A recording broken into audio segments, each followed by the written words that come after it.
The wind off Black Hollow Road didn't howl. It whispered. That's what always bothered Ryder Boone about this stretch of canyon trail, the way the air moved through the rocks like it was telling secrets to the dead. He'd ridden this path 100 times, maybe more, always during daylight, always with his rifle across his saddle and his eyes on the ridgeline. Not because he feared wolves or bandits particularly, but because a man who lived as long as Ryder had learned to respect silence. Silence meant something was watching. The late afternoon sun hung low and angry over the mesa, painting everything the color of old blood. Dust devils spun lazy circles across the flats, and somewhere in the distance a hawk screamed. Ryder shifted in his saddle, his back aching from 3 days of hard riding. He was getting too old for this. 42 wasn't ancient, but out here on the northern frontier, it might as well have been. Most men his age were either dead, drunk, or smart enough to have moved back east where life didn't try to kill you every other Tuesday. His horse, a gray gelding named Ash, snorted and tossed his head. "Easy," Ryder murmured, his hand going instinctively to the rifle. "What'd you smell?" Ash's ears swiveled forward, focused on something ahead around the next bend. Ryder slowed their pace, his thumb easing back the hammer on his Winchester. Could be anything. Cougar, coyote. Could be nothing at all. Horses spooked at shadows sometimes, especially when the light got strange. Then he saw the buzzards, 3 of them, circling slow and patient about a quarter-mile up the road. Ryder's jaw tightened. Buzzards meant death, and death on Black Hollow Road usually meant somebody had run afoul of the wrong people. He should ride past. Whatever was up there wasn't his business. The frontier had a way of punishing folks who stuck their noses where they didn't belong, and Ryder had survived this long by minding his own. But he didn't ride past. Maybe it was the way the buzzards circled. Too interested, too hungry. Maybe it was the fact that he hadn't seen another living soul in 3 days, and the isolation was making him curious. Or maybe, deep down, some part of him that hadn't completely calcified into pure survival instinct still gave a damn. He urged Ash forward. The bend in the road opened up into a wider stretch of canyon floor, scattered with sage and creosote bushes. The buzzards had landed now, hopping around something dark crumpled against the base of a rock formation. Ryder's stomach turned. He'd seen enough death to recognize its shape from a distance. "Hey!" he shouted, his voice cracking across the canyon like a whip. "Get!" The buzzards scattered, their wings beating heavy against the air, annoyed at being interrupted. Ryder dismounted, keeping his rifle ready. Could still be a trap. He'd heard of bandits using fake bodies to lure travelers in close, then ambushing them from the rocks. His eyes scanned the ridgeline, looking for the glint of metal, the shadow of movement. Nothing. He approached slowly, boots crunching on gravel. The shape resolved itself into something that made his chest tighten. A woman, face down in the dirt, wearing what used to be a dress. The fabric was torn, dusty, stained dark in places Ryder tried not to think about. Her hair was matted with blood and sand, and her arms were twisted at angles that spoke of violence, not accident. "Ma'am?" His voice came out rougher than he intended. "Can you hear me?" No response. Ryder knelt down, his rifle still in one hand, and carefully touched 2 fingers to her neck. For a moment, nothing. Then, there. Weak, thread-thin, but a pulse. She was alive. "Jesus," he breathed, and immediately began checking for wounds. Her face was a mess, swollen, bruised, cut in places. Her wrist showed rope burns, deep and angry. Someone had tied her up, hurt her bad, and then dumped her out here to die. Or maybe she'd escaped. Either way, she wasn't going to last much longer without help. Ryder looked around again, paranoia prickling at his neck. Whoever did this might still be close. Might be watching right now, waiting to see if anyone would stop. This woman was bait, intentional or not, and he was about to take the hook. He should leave her. The thought came cold and practical. He didn't know this woman, didn't know her story. Getting involved meant trouble, and trouble out here meant dying. The smart move was to ride on, maybe report it to the nearest town if he passed one, let the law handle it. Except there was no law out here. Not really. Just men with guns and the will to use them, and whoever had done this to her clearly had both. "Damn it," Ryder muttered. He holstered his rifle and carefully, as gently as he could manage, turned her over. Her face was worse than he thought, one eye swollen, completely shut, lips split, a gash across her forehead still oozing. But beneath all the damage, she was young, maybe late 20s, and her dress, ruined as it was, had been nice once. This wasn't some drifter or prostitute left for dead. This was someone who'd had a life, maybe even a good one, before everything went to hell. Her good eye fluttered open, just a crack, just enough to see him. "Please," she whispered, the word barely audible. "Please don't. I'm not going to hurt you," Ryder said quickly. "I'm going to help, but I need to move you, get you somewhere safe, you understand?" She stared at him, or tried to, her focus drifting. Then, almost imperceptibly, she nodded. Ryder scooped her up as carefully as he could. She weighed almost nothing, like she'd been starved as well as beaten. She whimpered when he lifted her, pain breaking through whatever shock was keeping her conscious, but she didn't fight. That scared him more than anything, the complete absence of resistance. Like she'd learned fighting back only made things worse. Getting her onto Ash was a nightmare. The horse didn't like the smell of blood, kept sidestepping and snorting, but Ryder managed to settle her across the saddle in front of him, her head resting against his chest. He could feel her breathing, shallow, rapid, wrong. "Stay with me," he said, more to himself than to her. "My place isn't far. Just stay with me." He kicked Ash into a steady trot, fast enough to cover ground, but not so fast it would jostle her too badly. Every minute counted now. She could be bleeding internally, could have broken ribs puncturing organs, could die in his arms before they made it home. The ride back to his cabin took 40 minutes that felt like 4 hours.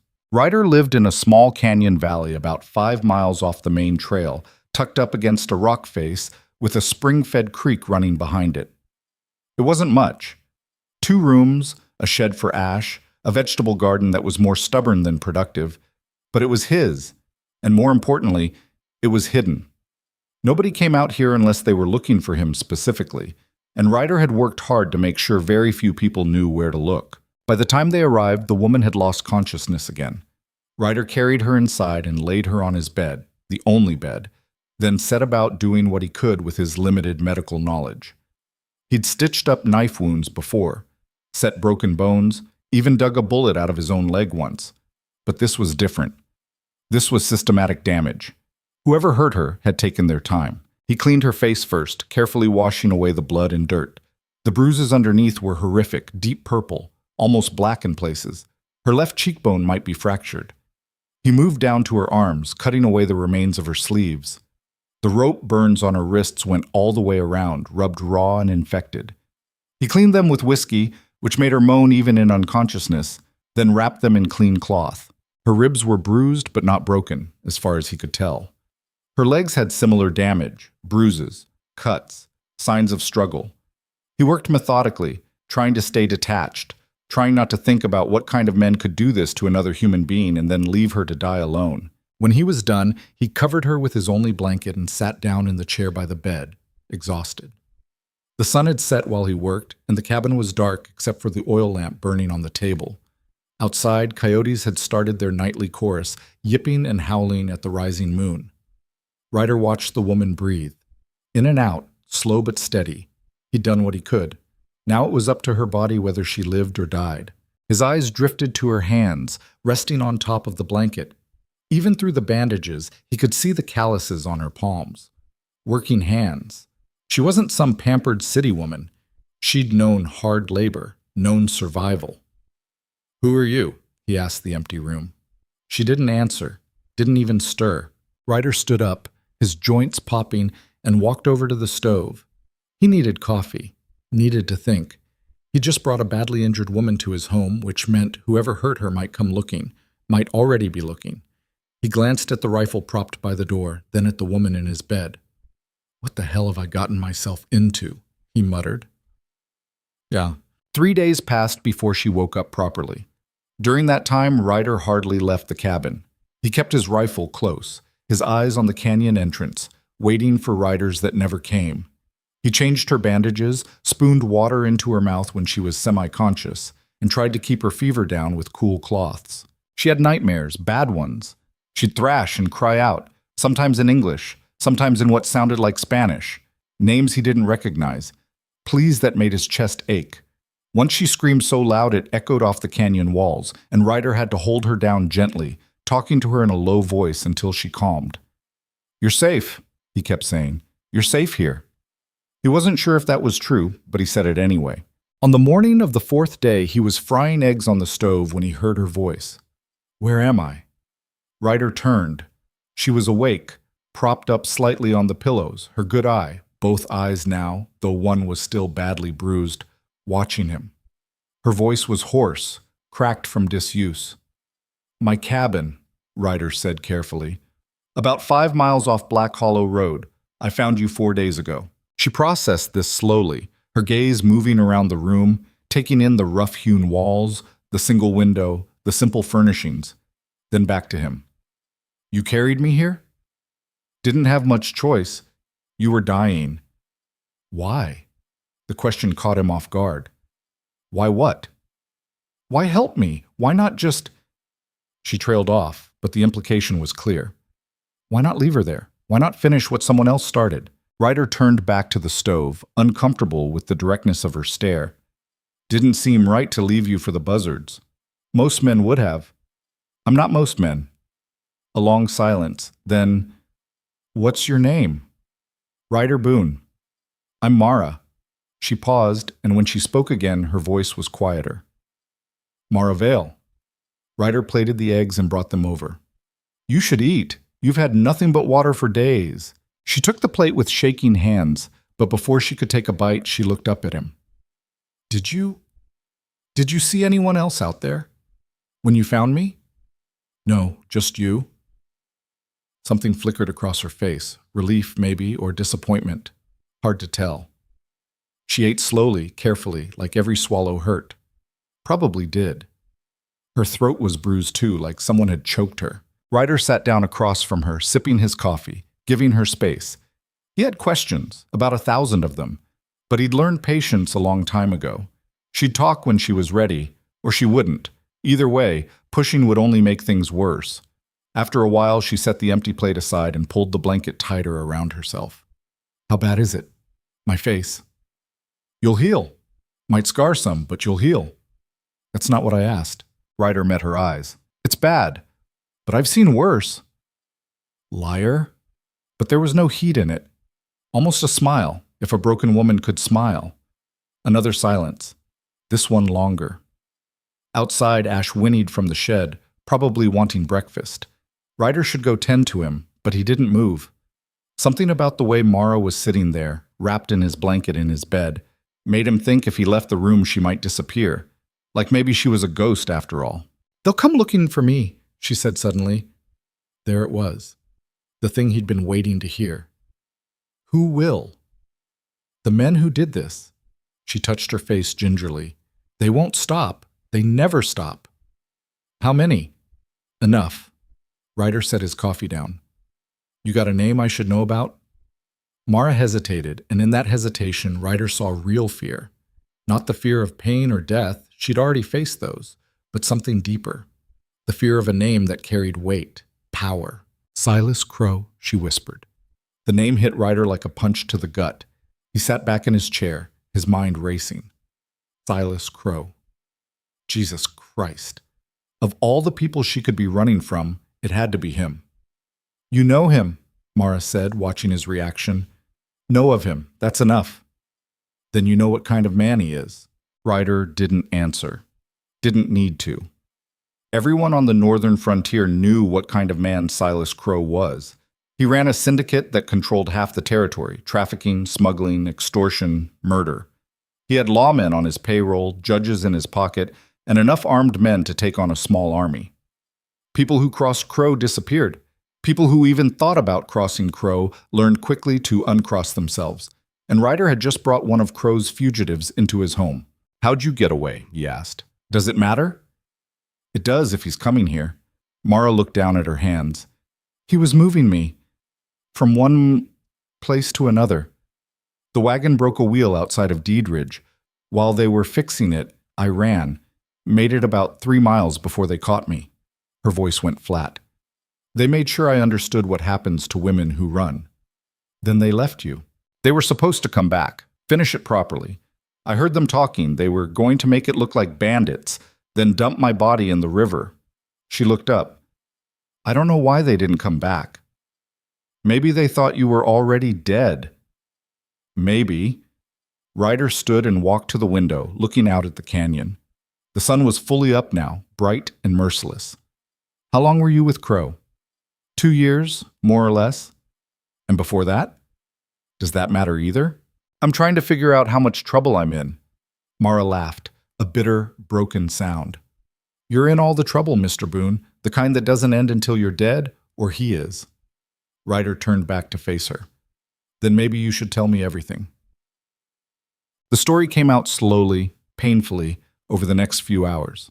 Mara spoke in fits and starts, sometimes staring at the wall, sometimes closing her eyes like she was watching it all happen again behind her eyelids. She'd been a settler's daughter, living with her family on a homestead near the border territories.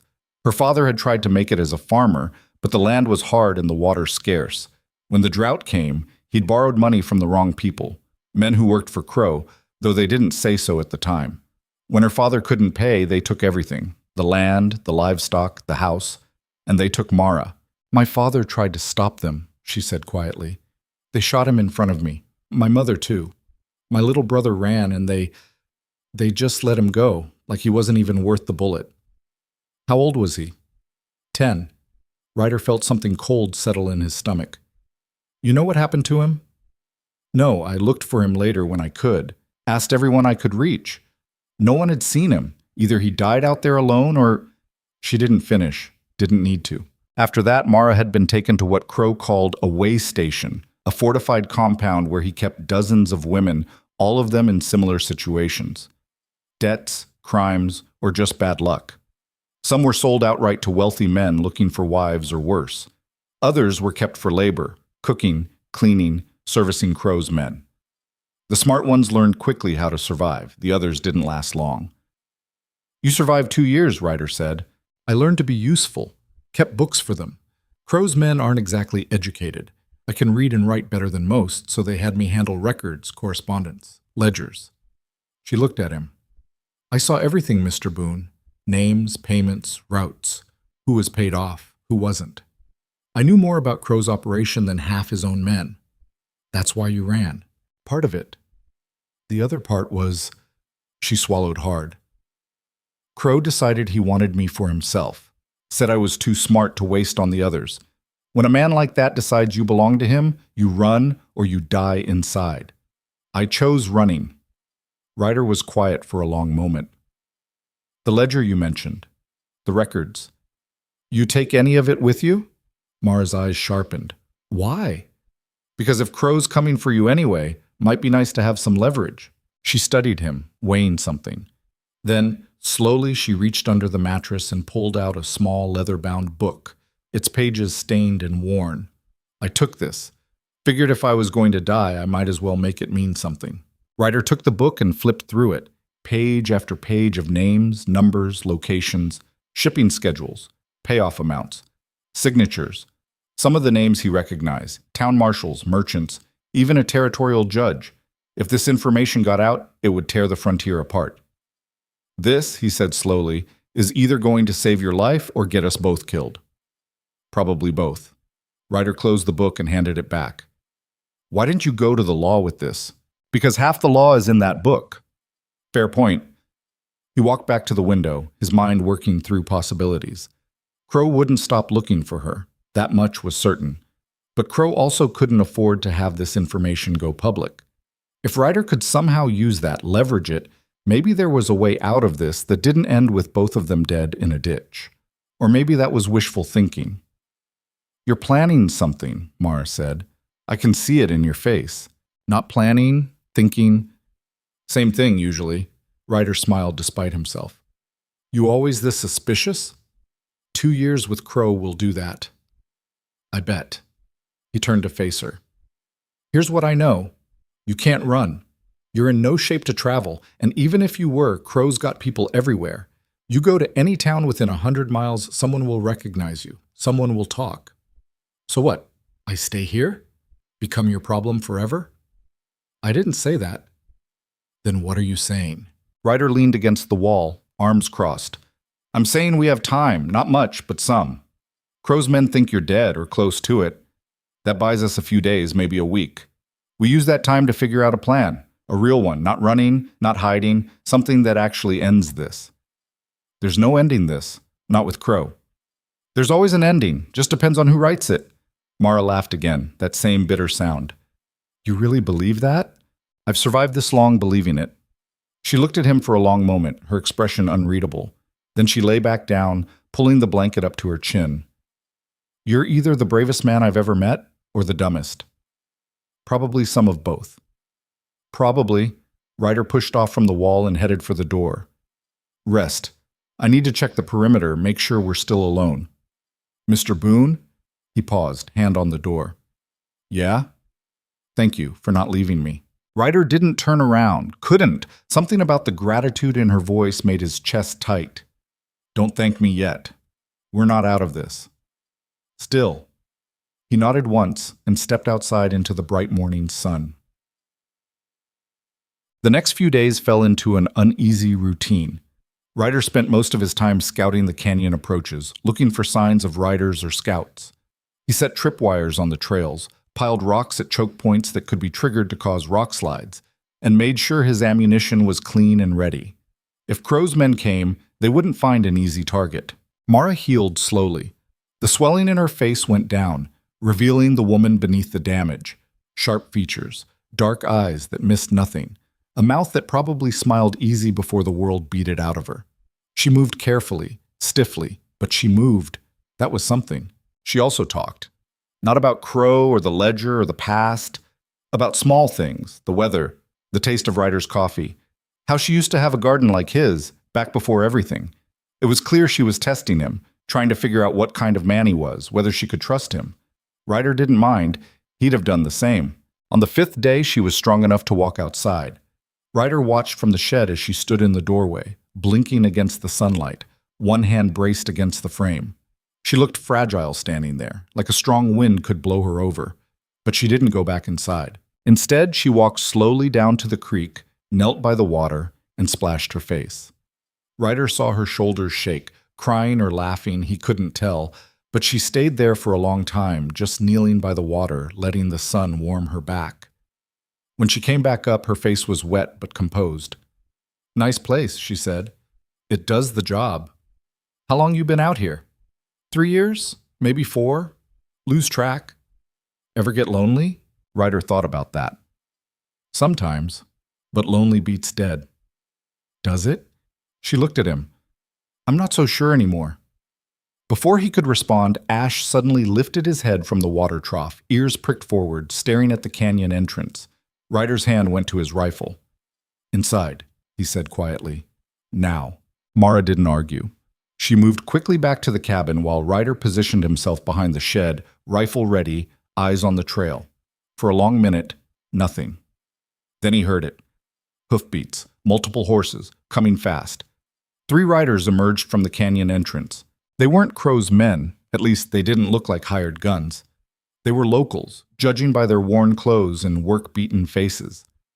Ryder recognized one of them, Tom Breslin, a rancher from about 15 miles south. They rode right up to the cabin and stopped, hands visible, non-threatening. Ryder, Tom called out. You in there? Ryder stepped out from behind the shed, rifle lowered but ready. Tom, what brings you out here? Need to talk to you. It's important. I'm listening. Tom dismounted, the other 2 riders staying in their saddles. He looked nervous, kept glancing at the cabin. Mind if we speak private? Depends what about. About the woman you're hiding. Ryder's blood went cold, but he kept his face neutral. Don't know what you're talking about. Come on, Ryder. We're not idiots. Jake saw you riding through 4 days ago with someone across your saddle. Word's already spreading. Jake should mind his business. Jake's got a family to protect. We all do. Tom stepped closer, lowering his voice. Look, I ain't here to cause trouble, but you need to know, men came through yesterday asking questions. Dangerous men. They're looking for a woman, said she escaped from Silas Crow. Said anyone hiding her would be dealt with. And I'm telling you as a friend, let her go. Whatever you think you're doing, it ain't worth dying for. Crow's got 50 men, maybe more. You think you can stand against that? I think a man does what's right. Numbers be damned. Tom shook his head. That's the kind of thinking that gets good people killed. Then I'll die good. Damn it, Ryder. Thanks for the warning, Tom. Now get off my land. Tom stared at him for a long moment, frustration and worry warring on his face. Finally, he turned and mounted his horse. You're a stubborn fool, Boone. Been called worse. The three riders turned and headed back down the canyon. Ryder watched them go, his grip tight on the rifle. When they were out of sight, he went back inside. Mara was standing by the window, the ledger clutched to her chest. They know, she said. Yeah. I should go before they come back with Crow's men. No. Ryder, I said no. He set the rifle down and faced her. We knew this was coming. Now it's here. Doesn't change anything. It changes everything. They'll kill you. Maybe. Or maybe we kill them first. Mara stared at him like he'd lost his mind. There's 50 of them. Closer to 60 last I heard. But who's counting? He walked to the stove and poured himself coffee, his hand steady despite the adrenaline still singing through his veins. They come here, they come on my ground. My rules, that counts for something. It counts for nothing against 60 men. Then I guess we better get creative. He sat down at the table and pulled out a piece of paper and a pencil. Started drawing. The canyon, the approaches, the rock formations. Mara watched him for a minute, then slowly sat down across from him. What are you doing? Making a plan. A suicide plan. Only if it doesn't work. Despite everything, she almost smiled. You really are crazy. Probably. He looked up at her. But I'm also right. We don't run. We don't hide. We fight. And we use that ledger to burn Crow's empire to the ground. How? I'm still working on that part. Mara was quiet for a long time, looking at the rough map he'd drawn. Then she reached out and took the pencil from his hand. If we're doing this, she said, we're doing it right. And she started to draw. The map Mara drew looked nothing like Ryder's crude sketch, where he'd marked simple X's for defensive positions. She plotted sight lines, kill zones, and escape routes with the precision of someone who'd spent years studying how dangerous men thought. Her pencil moved across the paper in quick, confident strokes, and Ryder found himself watching her hands instead of the map. Crow's men aren't soldiers, she said, not looking up. They're thugs with guns. They'll come in loud, expecting you to either fold or die quick. They won't expect strategy. That's what I'm counting on. She tapped the pencil against a narrow section of canyon. This is your best choke point. Force them through here, and you can hold off 20 men with 2 rifles. Maybe 3 if you're lucky. And if they don't come through the canyon? Then we're dead anyway, so it doesn't matter. She finally looked up. But they will. Crow likes to make examples. He'll want everyone to see what happens when you cross him. That means a show, and shows need an audience. He'll bring his whole crew right up to your door. Ryder studied the map. How long you figure we have? Day? Maybe 2. Tom and his friends will talk, even if they don't mean to. Someone will tell someone else, and eventually it'll reach Crow. Once it does, he'll move fast. Then we start now. They worked through the afternoon, hauling supplies and setting traps. Ryder showed Mara how to position the tripwires so they'd be invisible in the dust, how to pile rocks at the canyon edges so a single rifle shot could bring down a small avalanche. She learned quick, asked smart questions, never complained even though he could see the pain in the way she moved. Around sunset, she sat down heavily on a boulder, sweat beading on her forehead. You need to rest, Ryder said. We don't have time for rest. We don't have time for you to collapse either. She glared at him, but there was no real heat in it. I'm fine. You're barely standing. I've been worse. That shut him up. She was right, of course. Whatever pain she was feeling now was probably nothing compared to what she'd already survived. Still, watching her push herself like this made something in his chest ache. She was trying to prove she wasn't a burden, wasn't dead weight. Like if she worked hard enough, bled enough, maybe she'd earn the right to survive. Mara, he said quietly, you don't have to earn being here. She looked at him, surprised. What? I'm not helping you because you're useful. I'm helping you because it's right. You could sit in that cabin and do nothing, and I'd still fight for you. Her expression did something complicated. For a moment he thought she might cry, but then she swallowed it down and stood up. Well, I'm not going to sit, so let's keep working. Stubborn woman. Ryder almost smiled. By the time full dark settled over the canyon, they'd rigged enough traps to make the approach a nightmare. But Ryder knew it wouldn't be enough. Not against 60 men, not if they really wanted in. All the tripwires and rock slides in the world wouldn't stop determined killers with guns. They needed something bigger, something Crow wouldn't see coming. That night, sitting across from each other at the small table with the oil lamp burning low between them, Ryder finally asked the question that had been eating at him. "Why'd you keep the ledger?" Mara looked down at the small book now sitting between them like a live grenade. "Insurance. Or revenge. Hadn't really decided which. Could have sold it. Men would pay a fortune for information like that. Men would kill me the second I handed it over. At least with Crow, I knew what kind of monster he was. Better the devil, you know. That why you never ran before? 2 years is a long time." She was quiet for a moment, her fingers tracing the edge of the book. "I tried once. About 6 months in. Got maybe 10 miles before they caught me. Crow didn't beat me himself. He had one of his men do it while he watched. Told me if I ran again, he'd find my brother and make me watch him die the way I watched my parents." She looked up. "So I stopped running. Until I couldn't anymore." "What changed?" "He did. Started looking at me different. Talking about making me his. I knew what that meant. Once that happened, I wasn't getting out alive. Ever. So I took my shot." Ryder picked up the ledger and flipped through it again. The names, the numbers, the casual evil of it all laid bare in neat handwriting. His handwriting, he realized. Before, when she kept the books. This could destroy him, he said, if it gets to the right people. And if it doesn't, then it's just paper. He closed the book. "Tomorrow I'm writing into redemption." "That's a bad idea." "Probably, but if we're going to use this, we need to make copies. Get them into enough hands that Crow can't kill them all. Redemption's 3 hours away. You won't make it back before dark." "I'll manage." "And if Crow's men are already there?" "Then I'll know what I'm walking into." Mara stood up, agitated. "This is stupid. You're just going to ride into town and hope nobody recognizes you? Hope nobody's watching? You got a better idea?"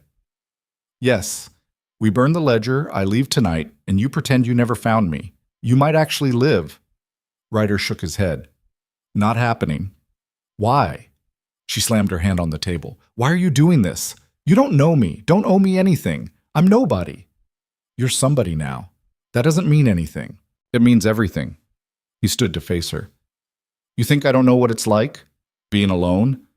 Having the whole world tell you you're not worth saving?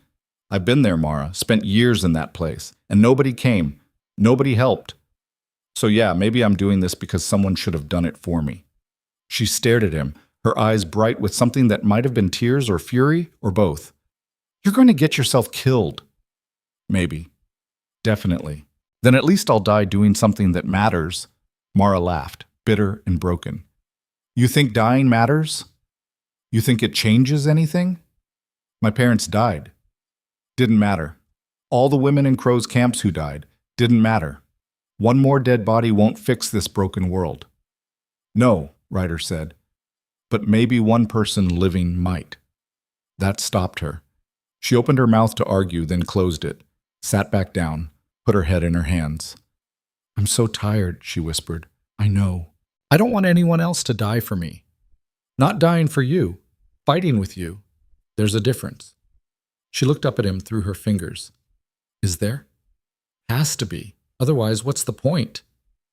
They sat in silence for a while after that. The lamp flickered, casting strange shadows on the walls. Outside, something howled, coyote or wolf, hard to tell. Ryder watched Mara's face, saw the exhaustion there, the weight of years spent surviving but not living. "Get some sleep," he said finally. "I'll take first watch." "I can help?" "I know. But you need rest more than I need help." She didn't argue this time, just nodded and went to the bed. Ryder walked outside and sat on the porch, his rifle across his knees, and watched the canyon mouth under the stars. The night stretched long and cold. Morning came gray and uncertain, clouds moving in from the west. Ryder saddled Ash while Mara stood in the doorway, her arms wrapped around herself against the chill. "You're really doing this," she said. "Yeah. If you're not back by sunset, I'm leaving." "No, you're not." "How do you know?" Because if I'm not back by sunset, I'm dead, and you're smart enough to know Crow's men will be right behind me. She flinched. That's not funny. Wasn't meant to be. He swung up into the saddle. I'll be back. But if I'm not, there's a cave about 2 miles north of here behind the red rocks. Take the ledger there. Wait 3 days. If I still haven't come, head for the border and don't look back. Ryder, promise me. She nodded slowly. I promise. He kicked Ash into motion and didn't look back. If he had, he might have changed his mind, and they both knew it. The ride to Redemption took longer than 3 hours because Ryder took the back trails, avoiding the main road. He couldn't afford to run into any of Crow's scouts, not yet. The town itself sat in a shallow valley, maybe 300 people on a good day. It had a general store, a saloon, a church nobody went to, and a telegraph office that connected it to the wider world. That telegraph office was what Ryder needed. He tied Ash behind the general store and entered through the back, keeping his hat low. The proprietor, a rail-thin man named Samuels, looked up from his counter and froze. Ryder Boone. Heard you were dead. Heard wrong. I need to send some telegrams, discreetly. Samuels glanced toward the front window, nervous. Crow's got men in town. Been here 2 days asking questions. About me? About a woman. Said she's dangerous, needs to be brought back. She's not dangerous, she's running. That's not my business. It is now. Ryder pulled out a small pouch of silver coins and set it on the counter. I need you to copy a document, multiple times. Then I need you to telegraph those copies to every territorial marshal, every newspaper, every politician from here to the capital. Samuel stared at the coins, then at Ryder. What kind of document? The kind that ends Silas Crow. For a long moment, Samuels didn't move. Then he reached out and took the pouch. How many copies? 10, and they need to go out today. That'll take hours. I'll wait. They worked in the back room, Samuels copying the ledger's contents while Ryder kept watch at the window.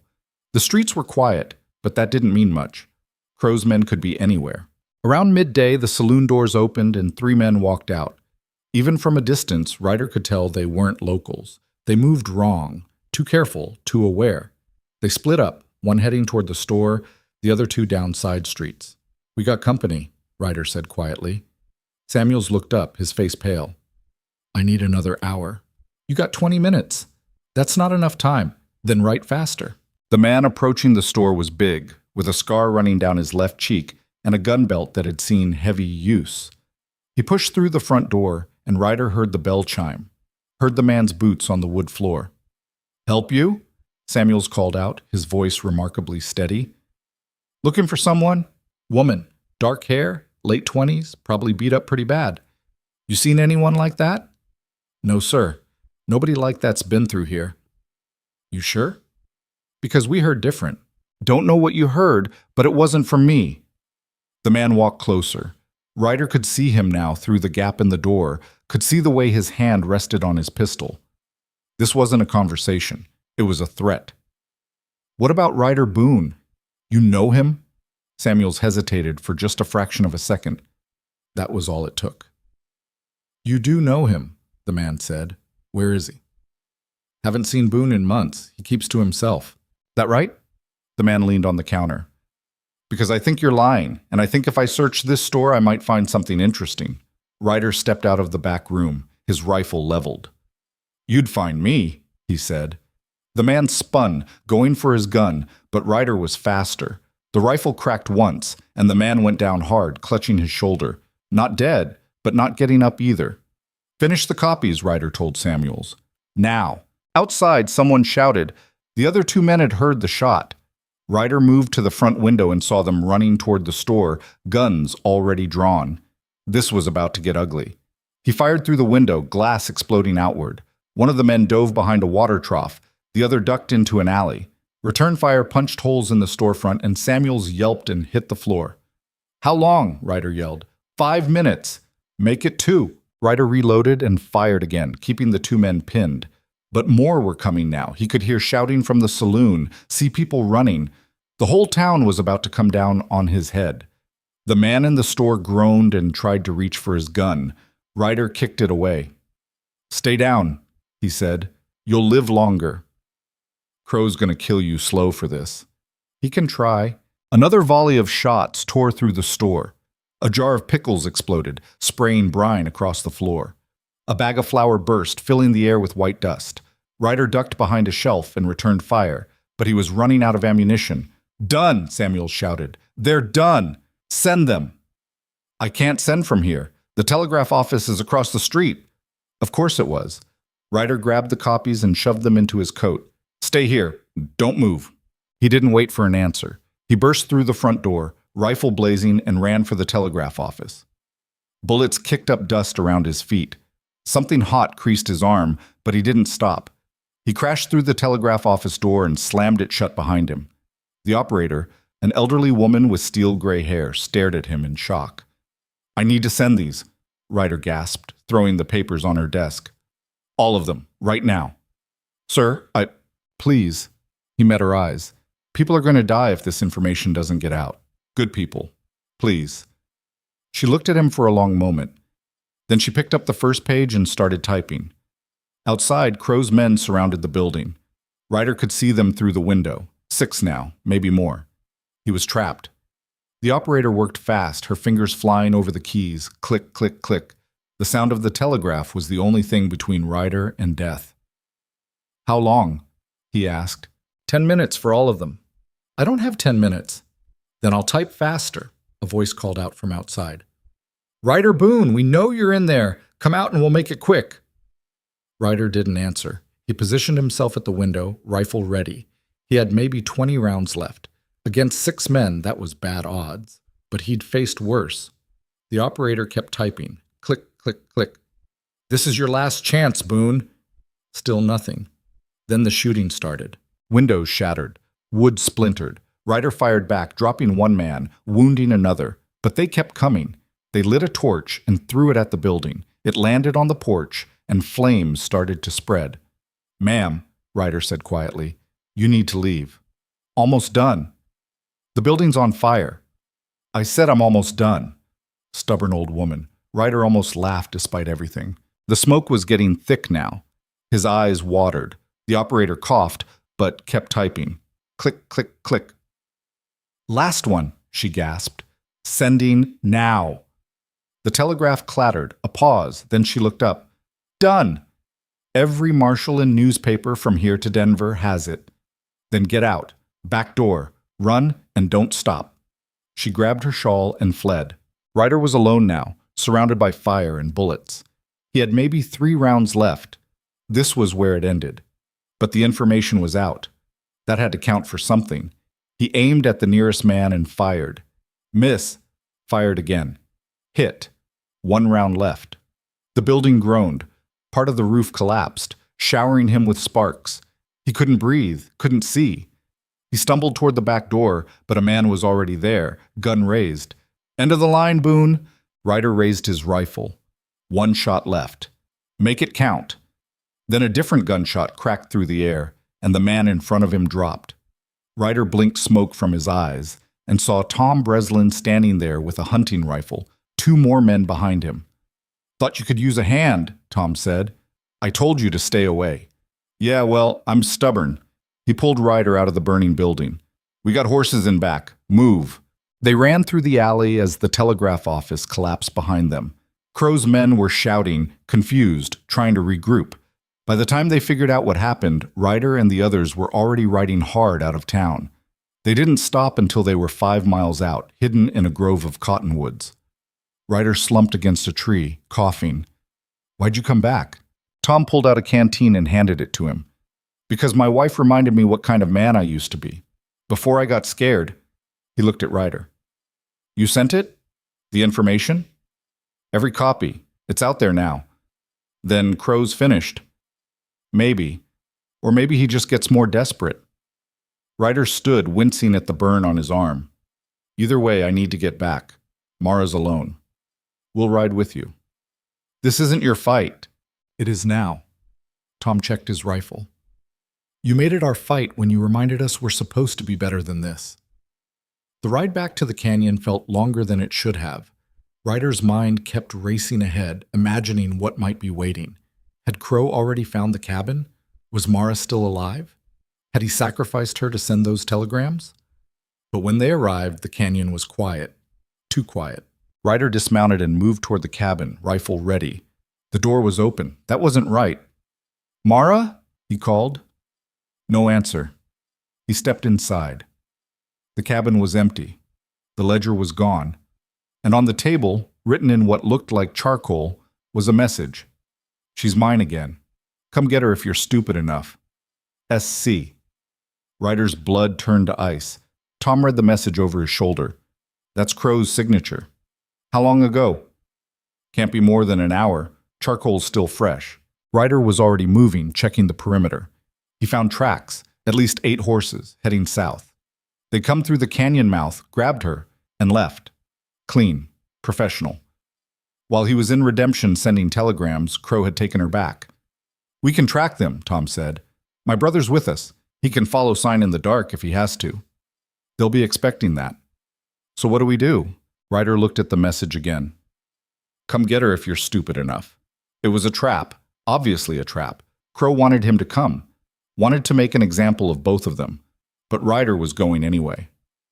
"I'm going after her," he said. "That's suicide." "Probably." "Definitely." Tom grabbed his shoulder. "Listen to me. We just got those telegrams out. In a few days, maybe a week, marshals are going to come for Crow.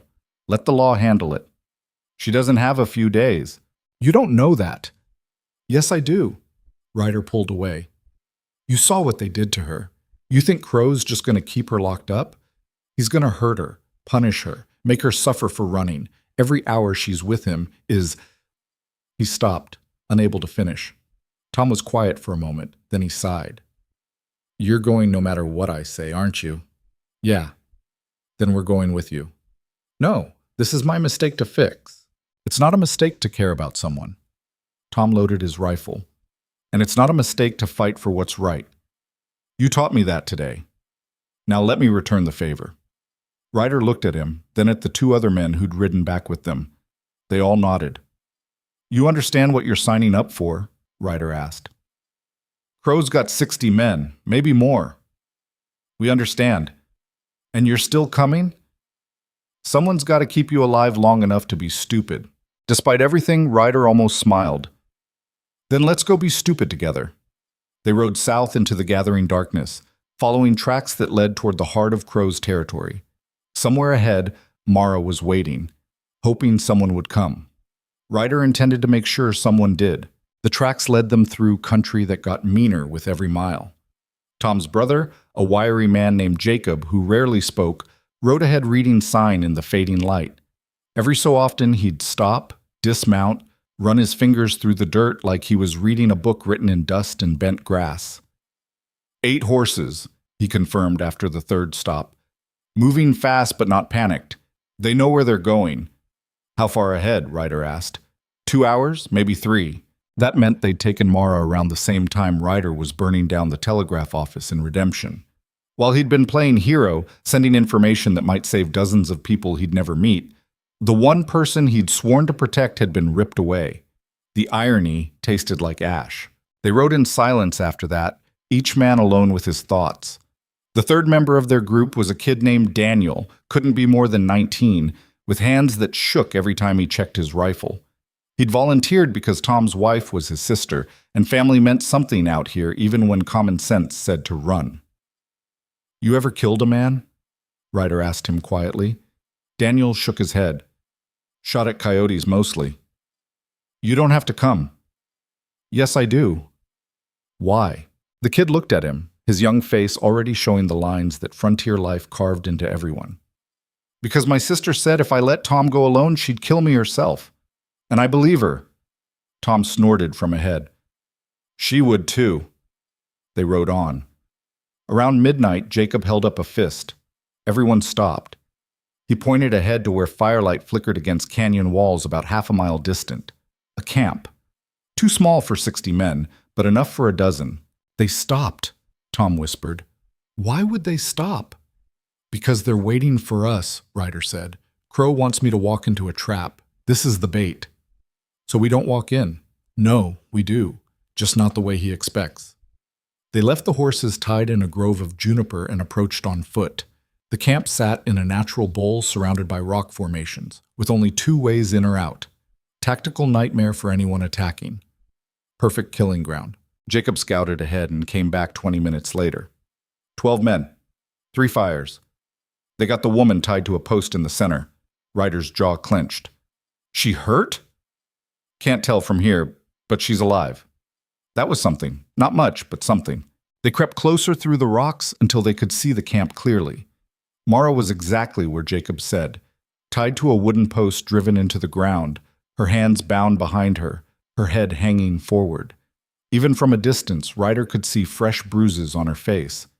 They'd hit her. Maybe worse. Something cold and violent stirred in his chest. We need a distraction, Tom said. Something to pull their attention while we move in. I'll be the distraction, Ryder said. That's a terrible idea. Got a better one? Tom didn't. The plan, such as it was, involved Ryder walking straight into camp while the others positioned themselves in the rocks above. When the shooting started, they'd hit Crow's men from elevation while Ryder went for Mara. Simple. Stupid. Their only option. Give me 10 minutes to get in place, Tom said. Then do your worst. Ryder waited, counting seconds in his head, his rifle heavy in his hands. He could see the men around the fires now. Hard faces, scarred hands, the kind of men who'd do anything for money and sleep fine afterward. One of them walked over to Mara and kicked her. She flinched, but didn't cry out. 5 minutes. Another man laughed and said something Ryder couldn't hear. They were placing bets, he realized, betting on how long it would take him to show up, how he'd die, whether Mara would break before or after. 7 minutes. One of them grabbed Mara's hair and yanked her head back, forcing her to look at him. Ryder's finger tightened on the trigger, but he held. Not yet. Wait for the signal. 9 minutes. A whistle, low and quick. Tom was ready. Ryder stood up and walked out of the darkness into the firelight. Evening, gentlemen. 12 guns came up in unison. The men scattered, some diving for cover, others just freezing in shock. Nobody expected someone to walk straight in. Easy, Ryder said, his rifle pointed at the ground. I'm here to talk. The man who'd kicked Mara, tall, bald, with a knife scar across his throat, stepped forward. You're Ryder Boone. That's right. Boss said you'd come. Said you were stupid enough to throw your life away for some used-up woman. He grinned. Looks like he was right. I want to make a deal. No deals. Boss wants you both dead. Tell Crow I'll trade. The ledger for the woman. That got their attention. The scarred man's eyes narrowed. You got the ledger? Copies of it. Enough to burn his whole operation to the ground. I already sent some to the marshals, but I kept the rest. Insurance. I give it to you, you let her go. And we're supposed to trust you? You're supposed to be smart enough to know Crow needs those copies dead more than he needs me dead. The men looked at each other, uncertain. This wasn't part of their orders. They'd been told to kill Boone on sight, but now he was offering something valuable, something their boss would want. The scarred man walked closer. Where's the ledger now? Hidden. Safe. You let her go, I'll tell you where. Or we beat it out of you. You could try, but I've been beaten before. Takes a while. And those telegrams I sent? They're already spreading. Every hour you waste trying to make me talk is another hour Crow's empire crumbles. It was a bluff. A complete bluff. The copies were already out there. Ryder had nothing left to trade. But these men didn't know that, and uncertainty was its own kind of weapon. The scarred man considered this. Then he smiled. Boss said you were clever, said you'd try something like this. He pulled out a knife. But he also said to make you watch what happens to women who run. He walked toward Mara. Ryder didn't hesitate. He raised his rifle and fired. The scarred man went down. Chaos erupted. Tom and the others opened fire from the rocks above, bullets kicking up dust and sparks around the fires. Men screamed, dove for cover, shot wildly into the darkness. Daniel's rifle cracked 3 times, fast, and 2 more men fell. Ryder ran for Mara. Bullets whipped past his head. Something hot grazed his leg, but he didn't stop. He reached the post and started cutting her bonds with his knife. Can you run? He asked. She looked at him, her eyes clear despite the bruises. I can fight. That'll work too. He handed her the scarred man's pistol, and they moved together toward the rocks. Behind them, the camp was pure chaos. Men shooting at shadows, hitting each other in the crossfire, too panicked to organize. Tom's ambush was working better than it had any right to. They were almost to cover when one of Crow's men stepped out from behind a boulder, rifle aimed at Mara. End of the line. The shot never came. Daniel crashed into the man from the side, and they went down in a tangle of limbs. The kid fought wild, desperate, until Tom appeared and clubbed the man with his rifle butt. "Move!" Tom yelled.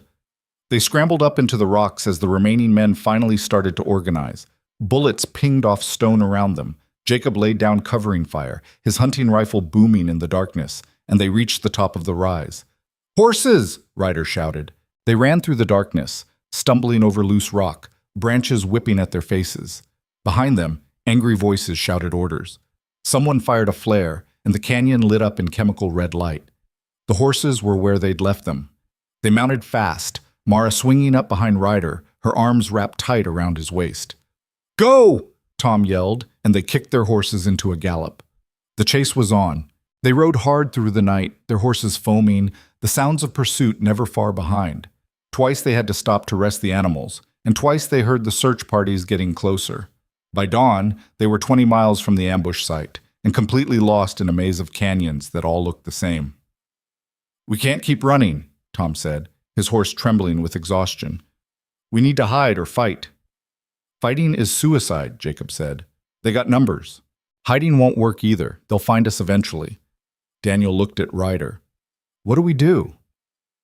Ryder looked at Mara. She was holding up better than any of them, despite everything. Her face was set, determined. She'd been here before, running for her life, making impossible choices.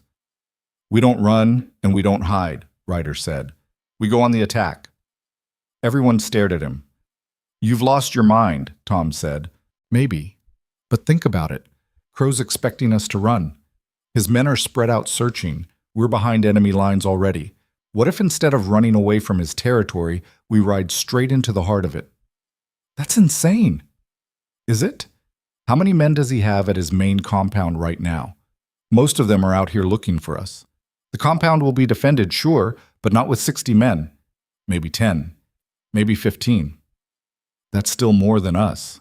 But we have surprise, and we have the one thing Crow can't afford to lose." Mara spoke up. "The ledger." "We already sent it out," Tom said. "Crow doesn't know that," Ryder said. "He thinks I've got copies hidden somewhere. What if I walk right up to his door and offer him a trade? Me and the ledger for safe passage." "He'll kill you." "Probably. But while he's focused on me, you three can get inside and burn the place down. His records, his supplies, his reputation, everything." Tom shook his head. "This is the worst plan I've ever heard." "You got a better one?" Nobody did. They sat there in the growing dawn light, 4 exhausted people and 5 dying horses, weighing suicide against certain death. Finally, Mara said, "I'm going with you." "No. It's not a request. This is my fight more than anyone's. I know the compound layout. I know where he keeps his money, his records, everything. You go in alone, you'll die for nothing. You take me, we might actually pull this off." Ryder wanted to argue, but she was right. He didn't know the compound, didn't know Crow's routines or weaknesses. He'd be going in blind. "Fine," he said. "But the second it goes wrong, you run. No heroics." "Same goes for you." Tom looked between them. "You're both insane." "Probably," Mara said. "But we're also right. This is how we end it. Not by running, by burning his empire to the ground." They spent the next hour planning. Mara drew maps in the dirt, marking guard positions and supply sheds. The compound sat in a valley with high walls on 3 sides and a creek running behind it. The front gate was the only way in or out for horses, but there were drainage tunnels under the walls that could fit a person if they didn't mind getting wet and filthy. "The main house is where Crow keeps his office," Mara said. "That's where the real ledgers are, the ones that track everything, including where he hides his money. We burn those, we burn his operation." "What about the women?" Ryder asked. "The ones he's keeping?" Mara's expression hardened. "There's a bunkhouse on the east side, 20 women, maybe more, locked in at night. If we can get them out before the fire spreads—" "We get them out," Ryder said firmly. "That's not negotiable." Tom checked his rifle. "So Jacob and I go through the drainage tunnels. Daniel stays with the horses. ready to bolt if it all goes to hell. You two walk through the front gate like you own the place and somehow convince Crow not to shoot you on sight. That's the plan. It's a terrible plan. Then let's hope we're terrible enough to make it work. They moved into position as the sun climbed higher. The compound came into view around mid-morning, a sprawling collection of buildings surrounded by wooden walls topped with rifle posts. Smoke rose from cooking fires. Men walked the perimeter, but not many. Mara had been right. Most of Crow's forces were out searching. Tom and Jacob split off toward the creek while Daniel took the horses to a hidden spot in the rocks. That left Ryder and Mara walking straight up the main road toward the front gate. "You scared?" Ryder asked. "Terrified. You?" "Yeah." "Good. Means we're not completely stupid. Just mostly stupid." "That'll do." The guards at the gate saw them coming from 100 yards out. Rifles came up. Someone shouted. By the time they reached the gate, 6 men had gathered, all armed, all looking confused about why 2 people would walk straight up to Silas Crow's fortress. "I'm here to see Crow," Ryder called out. "Boss doesn't take visitors." "He'll take me. Tell him Ryder Boone is here to make a trade." That got their attention. One of the guards disappeared inside while the others kept their rifles trained on Ryder and Mara. 5 minutes passed. Then 10. Ryder's palms were sweating. If this didn't work, they'd be dead before Tom and Jacob could even reach the drainage tunnels. Finally, the guard came back. "Boss says come in, but you leave your weapons." Ryder handed over his rifle and pistol. Mara did the same. They were led through the gate into a compound that looked like a small town. Buildings, stables, storage sheds, and in the center a large house that had probably belonged to someone respectable before Crow took it over. The guards marched them to the house and inside. The interior was surprisingly nice. Polished wood floors, decent furniture, windows with actual curtains. You'd never know it was the headquarters of a criminal empire. Crow was waiting in what used to be a parlor, sitting in a leather chair like a king on a throne. He was younger than Ryder expected, maybe 35, with sharp features and cold eyes that missed nothing. He wore expensive clothes and had a pistol on the table beside him, within easy reach. "Ryder Boone," he said, his voice smooth and educated. "You're either the bravest man I've ever met or the stupidest." "Probably both." Crow's eyes shifted to Mara. "And you, my little runaway." "I'm disappointed. I thought we had an understanding." "We did," Mara said. "I understood I was a slave, and I decided I'd rather die free. And yet here you are, back where you belong." "I'm not back. I'm here for a trade." Crow leaned forward. "I'm listening," Ryder spoke up. "I have copies of the ledger, the real ledger, with all your operations, all your payoffs. I sent some to the marshals, but I kept others hidden.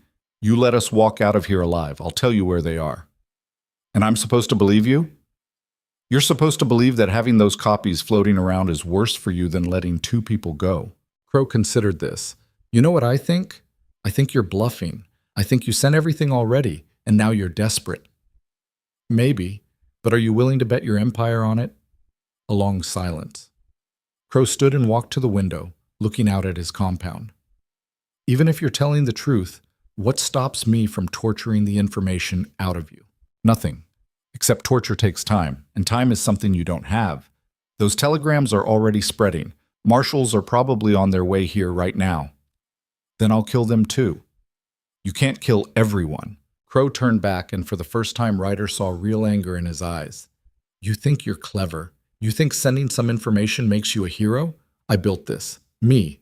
I took nothing and made it into something. Men like you live by your codes and your morals, and you die poor and forgotten. Men like me, we survive.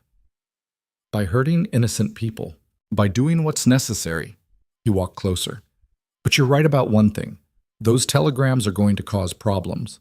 Which is why I'm going to make an example of you, something so brutal, so public, that everyone will know what happens when you cross Silas Crow." He nodded to the guards. "Take them outside, tie them up in the yard. I want everyone to watch." This was falling apart. Ryder looked at Mara, saw the fear in her eyes, but also something else. Defiance. She wasn't done fighting, neither was he. As the guards grabbed them, Mara suddenly lunged forward and spat in Crow's face. "You're nothing," she hissed. "Just a coward who hurts women because real men would kill you." Crow wiped his face slowly, his expression glacial. Then he hit her. Hard. She went down, blood on her lips, and Ryder felt something snap inside him. He drove his elbow into the guard's throat, grabbed the man's pistol, and fired twice. Both guards dropped. Ryder swung the gun toward Crow, but the man was already diving behind the desk. "Run!" Ryder shouted at Mara. They burst out of the house into chaos. Tom and Jacob had done their job. Smoke was already rising from the bunkhouse area, and women were streaming out, screaming. The guards were confused, running in all directions, not sure whether to fight the fire or stop the escape. Ryder and Mara ran toward the bunkhouse. Behind them, Crow emerged from the main house, shouting orders, and suddenly the whole compound was shooting. They reached the bunkhouse as Tom appeared from behind it, covered in soot. "East wall's burning," he yelled. "We need to move now." The women? Already out. Jacob's leading them to the drainage tunnel. An explosion rocked the compound. One of the storage sheds went up in flames, ammunition cooking off in the heat. Men screamed. The fire spread fast, jumping from building to building. Crow appeared through the smoke, his face twisted with rage, his pistol raised. "You're not leaving!" He fired. Ryder felt the bullet punch into his side, hot and wrong. He stumbled, and Mara caught him. "No," she said. "No, you don't get to die." Tom fired at Crow, forcing him back into cover. Daniel appeared with the horses, his young face pale but determined. They got Ryder into a saddle, Mara climbing up behind him, holding him steady. "The canyon pass," Tom shouted. "We can cut them off there." They rode hard, the compound burning behind them. Ryder's side was on fire, blood soaking his shirt, but he held on. They reached the narrow canyon pass that led out of the valley, and Tom immediately started setting charges. Dynamite he'd taken from Crow's own storage shed. "How long?" Ryder gasped. 2 minutes. Maybe less. Behind them, riders appeared through the smoke, Crow leading them, his face black with soot and fury. "Light it!" Ryder yelled. Tom lit the fuse and they rode through the pass. Behind them, the dynamite blew, bringing down half the canyon wall. Rock and dust filled the air. When it cleared, the pass was blocked. Crow and his men were trapped on the other side. They could hear him screaming, even through the rock wall. Screaming threats, screaming promises of death. But they were already gone, riding into the sunset, carrying 20 freed women and one badly injured man who'd somehow survived long enough to see it through. Ryder slumped in the saddle, Mara's arms the only thing keeping him upright. "Stay with me," she whispered. "You don't get to die after all this. You hear me? You don't get to die." He tried to answer, but the world was going gray around the edges.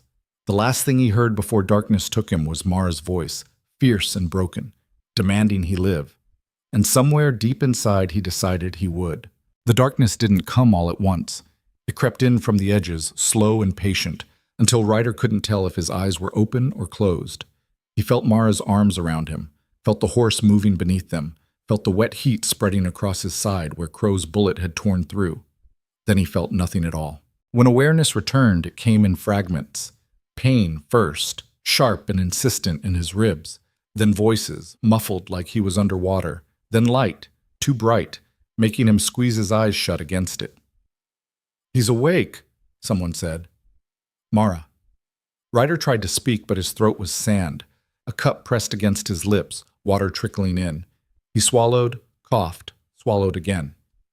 "Easy," Mara said. "Don't try to talk yet." He opened his eyes slowly. He was lying on a bed in a room he didn't recognize. Late afternoon light came through a window. Mara sat beside him, her face cleaner than he'd seen it in days, but exhausted, dark circles under her eyes. "Where?" he managed. "Tom's place. His wife Clara's been taking care of you. You've been out for 3 days." 3 days. The last thing he remembered was the canyon pass exploding, Crow's screams echoing off the rocks. "The women? Safe. Most of them anyway. We got them to the next town. Some had families to go back to. Others," she trailed off. "Others didn't have anywhere to go. Clara's been helping them figure it out." "Crow?" Mara's expression hardened. "Trapped. The pass collapse blocked his main route out. He's got maybe 20 men left with him all stuck in that valley. Tom says it'll take them a week to clear the rubble, maybe more. He'll get out eventually." "I know." She stood and walked to the window. "But it bought us time. The telegrams you sent, they worked. Marshals came through yesterday. Federal ones, not local. They're gathering evidence, building a case. Some of the men in Crow's ledger are already turning on him, trying to save themselves. Ryder tried to sit up. Paint lanced through his side and he gasped. Don't, Mara said, rushing back to push him down gently. You tore the stitches yesterday when you tried the same thing. Clara had to redo them. You need to heal. Everything else can wait. Can it? He looked at her. Crow's still out there. Angry. Humiliated. He won't stop coming. Then let him come. We'll be ready. The door opened and Tom walked in, carrying a newspaper. You're awake. About time. Starting to think you were just being lazy. How bad is it? Ryder asked. The bullet? Went clean through? Missed anything important. You're lucky. Don't feel lucky. Never do when you're healing. Tom tossed the newspaper on the bed. But you'll want to see this. Ryder picked it up. The headline read, Frontier Syndicate Exposed. Territorial officials implicated in criminal enterprise. Below it was a list of names, all from Mara's ledger. Judges, marshals, merchants, men who'd thought themselves untouchable. It's everywhere, Tom said. Denver, Santa Fe, even papers back east are picking it up. Crow's finished. Even if he gets out of that valley, he's got nowhere to go. No protection, no friends in high places, just enemies and marshals. He'll run, Mara said quietly. Men like him always run when the walls close in. Where would he go? Mexico, maybe, or deeper into the territories where law doesn't reach. She looked at Ryder. But he'll come for us first. For me, specifically. I'm the one who took his ledger, the one who destroyed everything he built. He'll want revenge more than he'll want freedom. Tom pulled up a chair. So what do? We finish it, Ryder said. We don't wait for him to come on his terms. We go back. You can barely sit up. Then I'll lie down in a wagon and you can wheel me there. But we end this now, while he's trapped and desperate. Because if we wait, if we give him time to regroup, to rebuild, he looked at Mara. He'll never stop. You know that. She nodded slowly. He'll hunt me until one of us is dead. Then we make sure it's him. Tom stood and paced. You're talking about going back to that valley, the one we just barely escaped from, the one that's probably crawling with his men right now. No, I'm talking about going back while it's crawling with marshals. Ryder pointed at the newspaper. Federal law is there now. They'll want to arrest Crow, seize his assets. If we help them, if we guide them in, we can make sure he doesn't slip away. And if the marshals don't want our help, then we do it anyway. The room fell quiet. Outside, Ryder could hear voices. The women they'd rescued, talking in the yard, planning their futures probably. Futures they wouldn't have if Crow escaped. I'll talk to the marshals, Tom said finally. See if they'll listen, but you need to rest. Even if they agree, you're no good to anyone half dead. How long? A week. Maybe 5 days if Clara says you're healing right. 3 days. Ryder, 3 days, Tom. That's all we can spare. Tom looked at Mara. She nodded. 3 days, she agreed. Then we go back and finish it. Those 3 days passed like 3 years. Ryder spent most of them lying in bed, furious at his own weakness, while Mara brought him reports from town. The marshals were indeed organizing an expedition to Crow's Valley. They'd interviewed some of the rescued women, gathered testimony, built a case that would hang Crow 10 times over if they could just get their hands on him. But getting to him was the problem. The canyon pass was still blocked, and the alternative routes through the mountains would take weeks. By then, Crow could have escaped through any number of hidden trails. He knew this country better than anyone. Except us, Mara said on the second day. I lived in that compound for 2 years. I know every trail, every escape route he planned. There's a path through the northern ridge, narrow, dangerous, but it'll get a small group in close. How small? 10 men, maybe 12 if they're good riders. Ryder sat up carefully, his side protesting but holding. Can you lead them? I can lead you. I'm not doing this without being there. It's too dangerous. It's my fight, more than anyone's. Her eyes were hard. I spent 2 years as his property, watching him hurt people, watching him destroy lives. I'm not sitting this out. Clara, Tom's wife, spoke from the doorway. She's right, and you're a fool if you think you can stop her. She came in with fresh bandages. But if you're both going, you're going healed. Lie back down. Ryder obeyed, knowing better than to argue with a frontier woman who'd decided on something. On the third day, he managed to walk the length of the house without collapsing. It wasn't much, but it was progress. Tom arrived with news that the marshals had agreed to let them serve as guides, though they weren't happy about it. Lead Marshal's name is Hendricks, Tom said, former cavalry officer. He doesn't trust civilians, but he trusts Crow's hidden trails even less. He'll take 6 men with him. That plus you, me, Jacob, and Mara makes 10. Daniel? Staying here? Clara convinced him he'd done enough. Tom smiled slightly. Kid's got nothing to prove. He's earned his rest. They left before dawn the next morning. Ryder rode slowly, his side bandaged tight, his rifle across his saddle. Mara rode beside him, silent and focused. The marshals were professional. They checked their weapons, spoke little, followed Mara's directions without question. Marshal Hendricks was exactly what Tom described. Military bearing, hard eyes, a man who'd seen enough violence to respect it, but not fear it. He rode up alongside Ryder as they entered the mountain trails. I've seen the ledger, he said. What's your woman copied? Names in there go higher than I expected. Politicians, judges. This case could shake the territory. That the plan? That's justice. Hendricks adjusted his hat. But justice works slow, and men like Crow work fast, which is why we're doing this the hard way. You understand, if he resists, we will use lethal force. I'm counting on it. You want him dead. I want him stopped. If that means dead, so be it. Hendricks nodded. We'll get along fine then. The trail Mara led them on was barely a trail at all, more like a goat path clinging to the side of a mountain. In places it was so narrow they had to dismount and lead the horses single file, the drop on one side making Ryder's stomach clench. But Mara moved with confidence, never hesitating, and slowly they climbed higher into the mountains. By midday they could see the valley below. Smoke still rose from the ruins of Crow's compound. The canyon pass was a jumbled mass of rock, impassable. But from up here, Ryder could see movement, men working, trying to clear a path, trying to salvage what they could. There, Mara said, pointing to a cluster of buildings at the far end of the valley. That's the overflow storage. Crow kept extra supplies there in case the compound was ever attacked. If he's smart, that's where he is now. And if he's not there, then he's running, and we'll never catch him. They descended slowly, carefully, using the mountain's shadow to hide their approach. By late afternoon, they were close enough to see details. Maybe 15 men moving around the buildings, loading wagons, burning papers. They were evacuating. We're too late, one of the marshals muttered. No, Mara said. Look at the main building, second floor window. Ryder looked. A figure stood there, watching the men work. Even from a distance, even with the sun in his eyes, Ryder recognized the posture. Crow, still here, still in command. He's not running yet, Mara said. He's making sure everything valuable is gone first. That's how he thinks. Protect the assets, then disappear. Hendricks pulled out a pair of field glasses and studied the scene. 15 men, maybe 16. We're outnumbered. But we have high ground, Tom said. And surprise.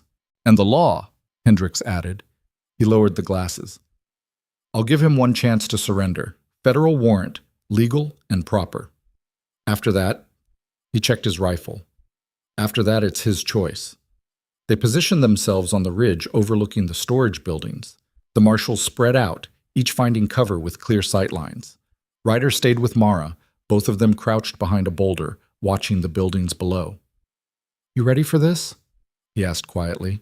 No, she said, but I'm doing it anyway. Hendricks stood up, his badge catching the late afternoon sun. His voice carried down into the valley, amplified by the mountains. Silas Crow, this is Federal Marshal Hendricks. You're under arrest for trafficking, extortion, and murder. Come out with your hands visible. For a moment, nothing. The men below froze, looking at each other, then up at the ridge. Then a window on the second floor opened and Crow leaned out. On what authority? He called back. The authority of the United States government and the territory of New Mexico. You have 1 minute to surrender. Crow laughed. The sound echoed off the valley walls, bitter and sharp. You think I don't know how this ends? I walk out there, I hang. Whether it's today or in 6 months, I hang. You'll get a trial. I'll get a show. Spectacle. The mighty Silas Crow brought low. He disappeared from the window, and for a moment Ryder thought he might actually be coming out. Then smoke began pouring from the ground floor. He's burning it, Mara said, burning all the evidence. Men started streaming out of the building, some running for the wagons, others grabbing rifles. Hendricks fired a warning shot into the air. Drop your weapons! Instead, they opened fire. Bullets pinged off rocks around the ridge. The marshals returned fire, and suddenly the valley was full of chaos. Men fell, wounded or dead. The wagons lurched into motion, drivers whipping the horses into a run. Ryder aimed carefully and shot the lead horse. The wagon tipped, spilling its contents, gold bars, bags of coins, strong boxes that burst open on impact. Crow's fortune scattered in the dust. More shooting. One of the marshals took a bullet in the shoulder and went down cursing. Jacob's rifle boomed, and another of Crow's men dropped. The fire in the building spread fast, flames climbing to the second floor. "Crow's still in there," Tom yelled. "He's going to burn with the evidence." "Let him," Mara said coldly. But Crow appeared then, bursting out a side door, his clothes smoking, his face black with soot. He had a rifle and he was running for the horses. 2 of his men tried to cover him, laying down fire while he mounted. "He's running!" Hendricks shouted. "Don't let him reach the tree line!" Ryder was already moving, stumbling down the ridge despite the pain in his side. He could see Crow clearly now, see the desperation in how he rode, whipping the horse toward the trees at the valley's edge. Mara ran beside him. "There's a drop-off past those trees, 40 feet straight down into a creek. If he doesn't know it's there, does he know?" "I don't think so. It's not on any of his maps." They ran harder, angling to cut him off. Behind them, the gunfight was winding down. Most of Crow's men were dead or surrendering, their boss abandoning them without a second thought. Crow saw them coming. He turned his horse, trying to go around, but Ryder fired. The bullet caught the horse in the flank. Not fatal, but enough to make it scream and rear. Crow tumbled off, hit the ground hard, rolled. He came up with his rifle. Ryder and Mara dove for cover as bullets tore up the ground around them. When Ryder looked again, Crow was running on foot, heading for the trees. Heading for the drop-off he didn't know was there. "Crow!" Mara shouted. "Stop! There's a cliff!" He didn't listen. Maybe he thought it was a trick. Maybe he was too far gone in his panic to care. He crashed through the brush, and for a moment he disappeared from view. Then they heard the scream. When they reached the edge, they found him 30 feet down, tangled in the branches of a dead tree growing from the cliff face. His leg was bent wrong, and blood ran from a gash on his head. He stared up at them, his eyes wild.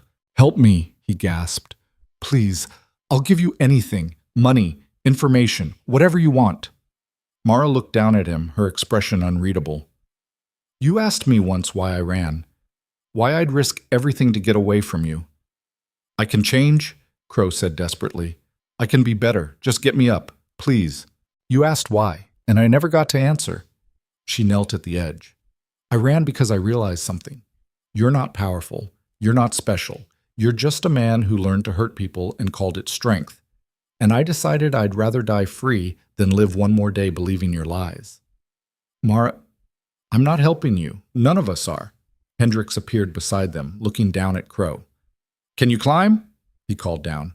Crow tried.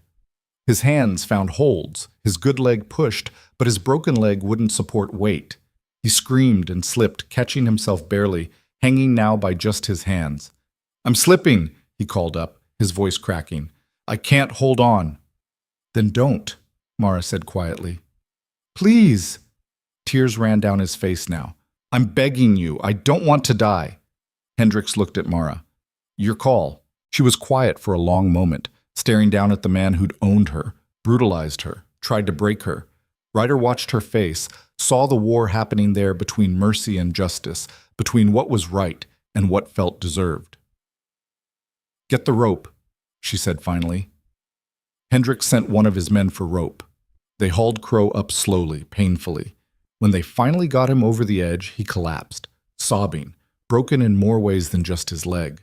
"Why?" Crow asked, looking at Mara. "After everything I did to you, why?"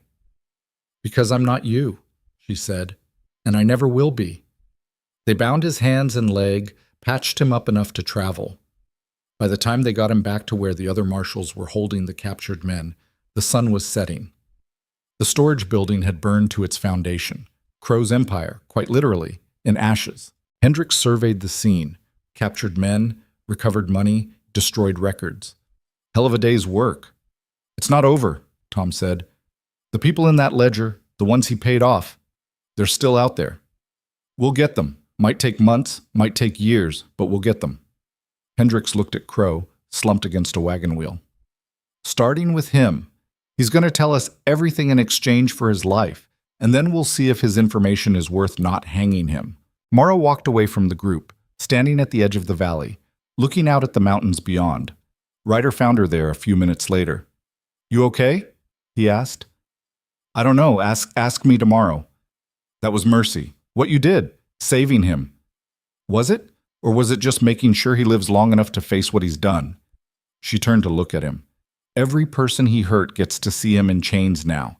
Every woman he owned gets to watch him broken. That's not mercy. That's justice. Maybe it's both. She almost smiled. Maybe. They stood there as night fell, watching the stars come out over the valley where Crow's empire had died. Behind them, the marshals prepared to move out, taking their prisoner and their evidence back to face the wheels of justice that turned slow but steady. What happens now? Mara asked. Now? We heal. We rebuild. We figure out how to live in a world where monsters can actually fall. You think that's possible? Ryder took her hand. We just proved it is. She squeezed back, and together they walked back toward the others, leaving the ruins of Crow's kingdom burning in the darkness behind them. The ride back to Tom's place took 2 days, and every mile felt longer than the last. Ryder's wound had opened again during the fight, and by the second evening, fever had set in. He remembered fragments, Mara's hand on his forehead, Tom arguing with someone about whether they should stop, the stars overhead spinning in ways stars shouldn't spin. Once he woke to find himself mumbling about fire and smoke, and Mara's voice cutting through the delirium saying, "Stay with me. You don't get to leave now." He tried to tell her he wasn't planning on leaving, but the words came out wrong, and then the darkness swallowed him again. When he finally woke with a clear head, he was back in the same bed where he'd spent the previous week, and sunlight was streaming through the window at an angle that said late morning. Clara sat in the chair beside him, mending a shirt with quick, efficient movements. "You need to stop getting shot," she said without looking up. "I'll work on that." "See that you do. I'm running out of thread." She tied off a stitch and examined her work. "And bandages. And patience. Mostly patience." Ryder tried to sit up, and this time made it halfway before the pain forced him back down. Progress, he supposed. "How long?" "2 days since you got back. 4 since you went and did something stupid in that valley." She set down her mending and looked at him properly.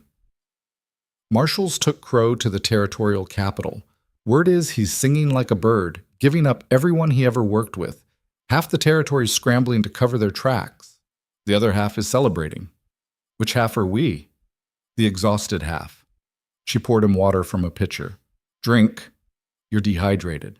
He drank, the water cool and perfect. The women?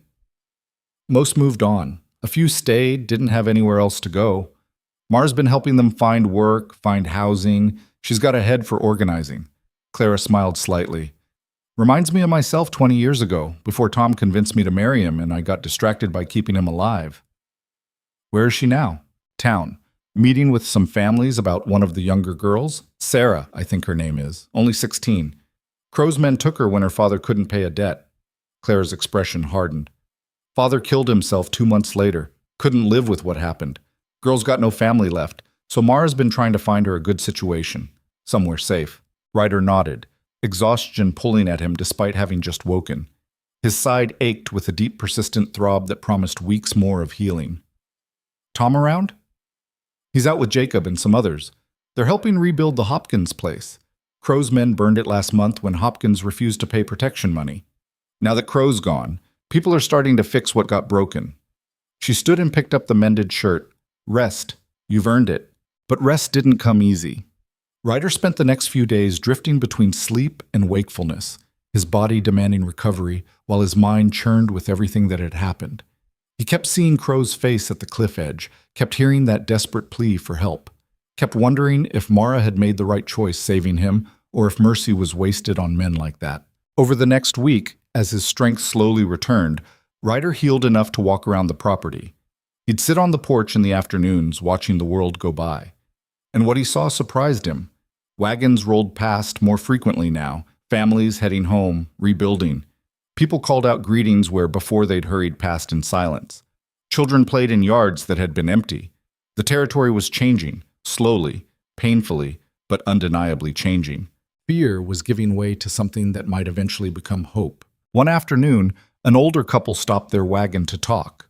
They'd been paying Crow protection money for 3 years, had lost half their savings to him. Now they were going back to their homestead, planning to start over. "We heard what you did," the woman said. "Heard you stood up when nobody else would. That takes something special." "Just did what needed doing," Ryder said. "That's what makes it special." The man tipped his hat. "You ever need anything, you come find us. The Henley place, 10 miles south. We owe you." They weren't the only ones. Over the following days, more people stopped by. Some brought food, others offered labor to help Tom with repairs. A few just wanted to shake Ryder's hand, to look him in the eye and say thank you. It made him uncomfortable, all this attention. He wasn't a hero, he was just a man who'd made a choice on a dusty road and then kept making choices until something changed. Mara returned from town one evening, looking tired but satisfied. She sat beside Ryder on the porch, and for a while they just watched the sunset in comfortable silence. The sky was doing something beautiful, reds and oranges and purples all bleeding together like a wound that was finally healing. "Sarah's going to live with the Pritchards," she said finally. "They lost their daughter to fever 2 years ago. Same age Sarah is now. They've got space, and they need help with their farm. It's a good match." "You're good at this, helping people." "I'm just doing what someone should have done for me." She pulled her knees up to her chest, wrapping her arms around them. "When my parents died, when my brother disappeared, nobody came. Nobody helped. We were just another frontier tragedy, forgotten by sundown. I used to lie awake wondering if anyone even knew we existed, if anyone cared that we were gone. You're making sure these women aren't forgotten. I'm making sure they get a chance, that's all. A chance to be more than what was done to them." She rested her chin on her knees. "You know what the hardest part is? Some of them don't want help. They're so used to being controlled, being told what to do, that freedom scares them more than captivity. They'd rather go back to something familiar, even if it's terrible, than face the unknown. You can't save everyone. I know, but I have to try. If I don't, then what was it all for? What did I survive for if not to make sure others don't have to go through the same thing?" She looked at him. "There's talk in town. About you. About what you did." "What kind of talk?" "The good kind. People saying you're a hero, that you stood up when everyone else was too scared. Some are even saying you should run for territorial marshal." Ryder snorted. "That's the dumbest thing I've ever heard." "Is it? You'd be good at it." "I'd be terrible at it. I don't follow rules well. Neither do good marshals, from what I've seen." She smiled slightly. "But I know you won't do it. You don't like attention." "I don't like pretending to be something I'm not. I'm not a hero, Mara. I just didn't want to watch someone die. That's what makes you one. You did something when doing nothing would have been easier, when doing nothing would have been safer." She looked at him seriously. "Whether you like it or not, you changed things here. The whole territory knows what happened, knows that Crow fell because one man decided to care. That means something to people who've spent years thinking nobody cared at all. One man and a woman brave enough to run, and a handful of others brave enough to follow." She smiled. "Maybe that's the point. It doesn't take an army to change things, just a few people willing to stand up, just a few people who decide that enough is enough." They sat quietly for a while, watching the last of the sunset fade into twilight. Somewhere in the distance, a coyote howled. Another answered. The sounds of the frontier, eternal and unchanging, even as everything else transformed. "What are you going to do?" Mara asked. "After all this settles?" "Don't know. Haven't thought that far ahead." "Liar, you're always thinking ahead. It's how you survived alone for so long." She was right, of course. He had been thinking about it. About going back to his cabin, back to the isolation and safety of his canyon. About returning to the life he'd built around survival and solitude. But the thought felt hollow now, empty in a way it hadn't before. He'd seen what it was like to be part of something, to care about people and have them care back. Going back to being alone felt less like safety and more like giving up. "What about you?" he asked instead of answering. "I'm staying. There's too much work to do here, too many women who need help." She paused. "I'm thinking about opening an office in town. Nothing fancy, just a place where women can come if they're in trouble.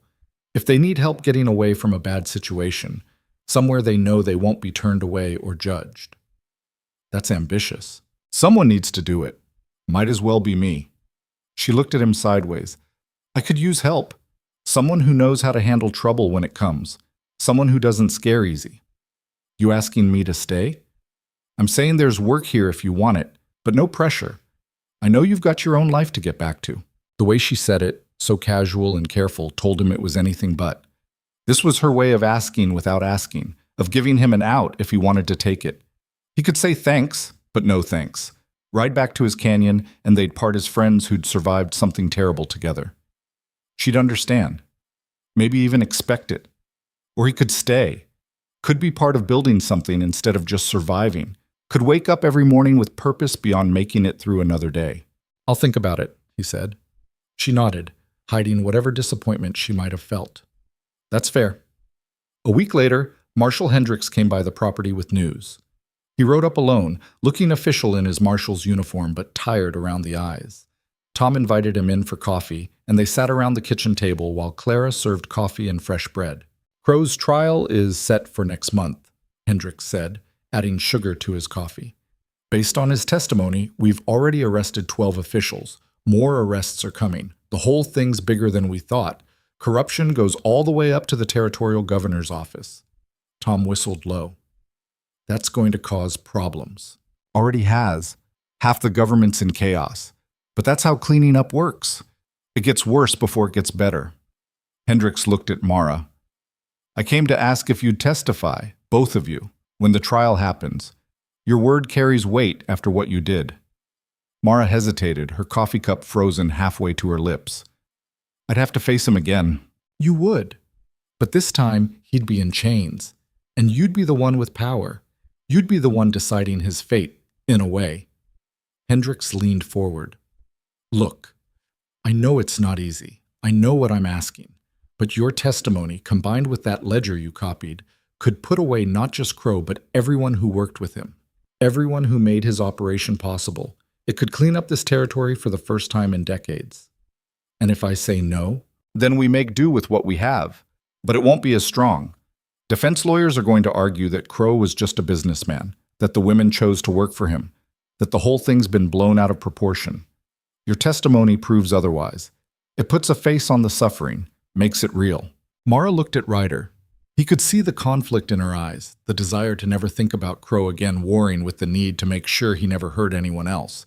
He knew which way she'd choose. She was too strong, too committed to helping others to walk away now. "I'll be there with you," Ryder said. "We both will." "You'll testify too?" Hendricks asked. "If it helps." "It will.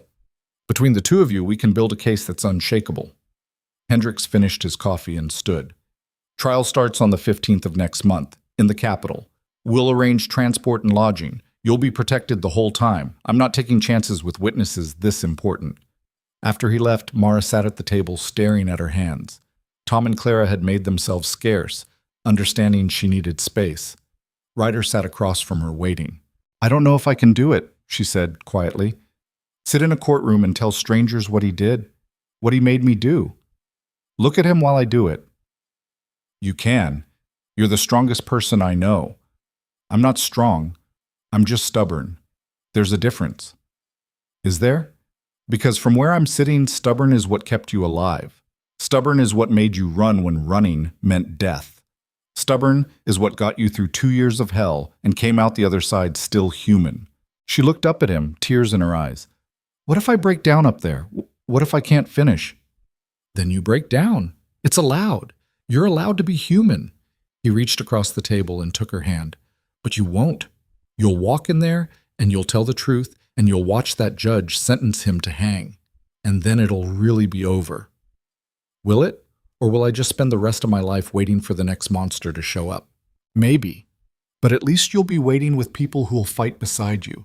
You're not alone anymore, Mara. None of us are. The month before the trial felt like waiting for a storm everyone knew was coming. The territory was in flux. Some officials fled before they could be arrested. Others tried to destroy evidence. There were reports of violence as Crow's remaining supporters tried to intimidate potential witnesses. But for every person who ran scared, 3 more came forward. The dam had broken, and years of suppressed testimony flooded out. Ryder spent most of that time healing and helping Tom with various projects around the area. They rebuilt fences, repaired roofs, cleared land for families who were returning after years away. Simple work that felt good after weeks of violence and chaos. Physical labor that let his mind rest while his body remembered how to function without pain. One afternoon, while they were fixing a barn door at the old Morrison place, Tom asked the question Ryder had been avoiding. "What are you going to do after?" "After the trial." Ryder hammered a nail, considering his words. "Don't know. Go back to my cabin, I guess." "That's it? Just back to being alone?" "It worked before." "Did it? Or were you just existing?" Tom set down his hammer and leaned against the barn wall. "I've known you 3 years, Ryder. You came out here running from something, built yourself a fortress in that canyon, and called it living. But I never saw you alive until she showed up. It's not that simple, isn't it? You were dead inside, man, going through motions. Now you're not. That seems pretty simple to me. She's got her own life to build, her own plans. I'd just be in the way." Tom laughed. "You're an idiot." "Thanks. I mean it. She's not just making plans for herself. She's hoping you'll be part of them. Anyone can see it except apparently you." Tom picked up his hammer again. "I've known you 3 years, and I've seen her every day for the past month, the way she looks at you when you're not watching, the way she includes you in every conversation about the future, even when she's pretending it's casual. She's not subtle, Ryder." "Neither are you. Someone's got to tell you. Clara wanted to, but I said I'd handle it." He grinned. "She bet me you'd still be too stubborn to listen. I said you were smarter than that. Don't make me lose money." "What do you want me to say?" "I want you to be honest, with yourself at least. Do you want to go back to that canyon and be alone?" Ryder was quiet for a long moment, the hammer heavy in his hand. "No," he said finally. "I don't." "Then don't." "It's not that easy." "It's exactly that easy. You're making it complicated because complicated feels safer. But safe is what got you 3 years of nothing. Maybe it's time to risk something." That evening, Ryder found Mara working in Clara's garden, pulling weeds with a focus that suggested she was thinking about more than vegetables. She'd been quieter lately, more withdrawn. The approaching trial weighed on her like a stone. He sat on the fence and watched her work, trying to find the right words. "You trying to kill those weeds or just make them suffer?" he asked finally. She looked up, startled, then smiled. "Maybe both. They're stubborn. Reminds me of someone." "Funny." She stood brushing dirt from her hands. Her dress was simple, borrowed from Clara, but she wore it like armor. "Tom says you're heading back to your cabin after the trial." "Tom talks too much." "Is it true?" "I don't know. Maybe." He climbed over the fence to sit beside her on the ground. "I've been thinking a lot about what comes next, what I want my life to be. And I don't know if I'm ready for what that means." Mara was quiet, pulling at the grass between them. "You know what I've learned? Being ready doesn't matter. I wasn't ready for any of this. Not for Crow, not for escaping, not for testifying, but I'm doing it anyway because the alternative is giving up. And I'm done giving up. That's different. You're brave." "I'm terrified. Every single day I wake up terrified. But I get up anyway." She looked at him. "Brave isn't not being scared. It's being scared and doing the thing anyway. What if I'm not strong enough? For what? For building something instead of just surviving. For staying instead of running. For caring about someone when caring means I could lose them." "Then you fail, and you get up and try again. That's all anyone can do." She took his hand. "But you're stronger than you think, Ryder Boone. You proved that when you stopped on that road, when you carried me home, when you stood up to Crow and his whole empire. That's not survival, that's living." He squeezed her hand, calloused and strong from the work she'd been doing. "I'm scared." Me too. Let's be scared together. 2 weeks later, they joined a caravan heading to the territorial capital for the trial. Marshal Hendricks led it, 5 wagons carrying witnesses and evidence, surrounded by a dozen armed deputies. No chances were being taken. Crow might be in custody, but his supporters weren't all accounted for. The journey took 4 days through increasingly civilized country. Towns got bigger, roads got better, and the frontier feel slowly faded into something more settled. Ryder found himself uncomfortable with it. Too many people, too much noise, too little space. But Mara seemed to draw energy from it, talking with the other women witnesses, comparing stories, building solidarity. The capital itself was bigger than anything Ryder had seen in years. Buildings of actual stone, streets of cobblestone, gas lights being installed on main roads. It looked like the east creeping west, civilization pushing back the wild spaces. The courthouse was the grandest building he'd ever seen. 3 stories of imported marble with columns out front and windows of real glass. It looked like something from a picture book, completely out of place in a territory that had been lawless frontier just 5 years ago. Inside was even more impressive. Polished wood floors, painted ceilings, a gallery that could hold hundreds of spectators. This was where the territory wanted to show it was civilized, that justice mattered here just as much as it did back east. The trial took place over 3 weeks, and the courthouse was packed every single day. People came from all over, some to see Crow finally face justice, others to see the witnesses who'd brought him down. The gallery was so crowded that people stood in the back, and more waited outside for news. The prosecution called witness after witness. Women who'd been trafficked, some as young as 14. Men who'd been extorted, threatened, beaten. Families who'd lost everything to Crow's protection racket.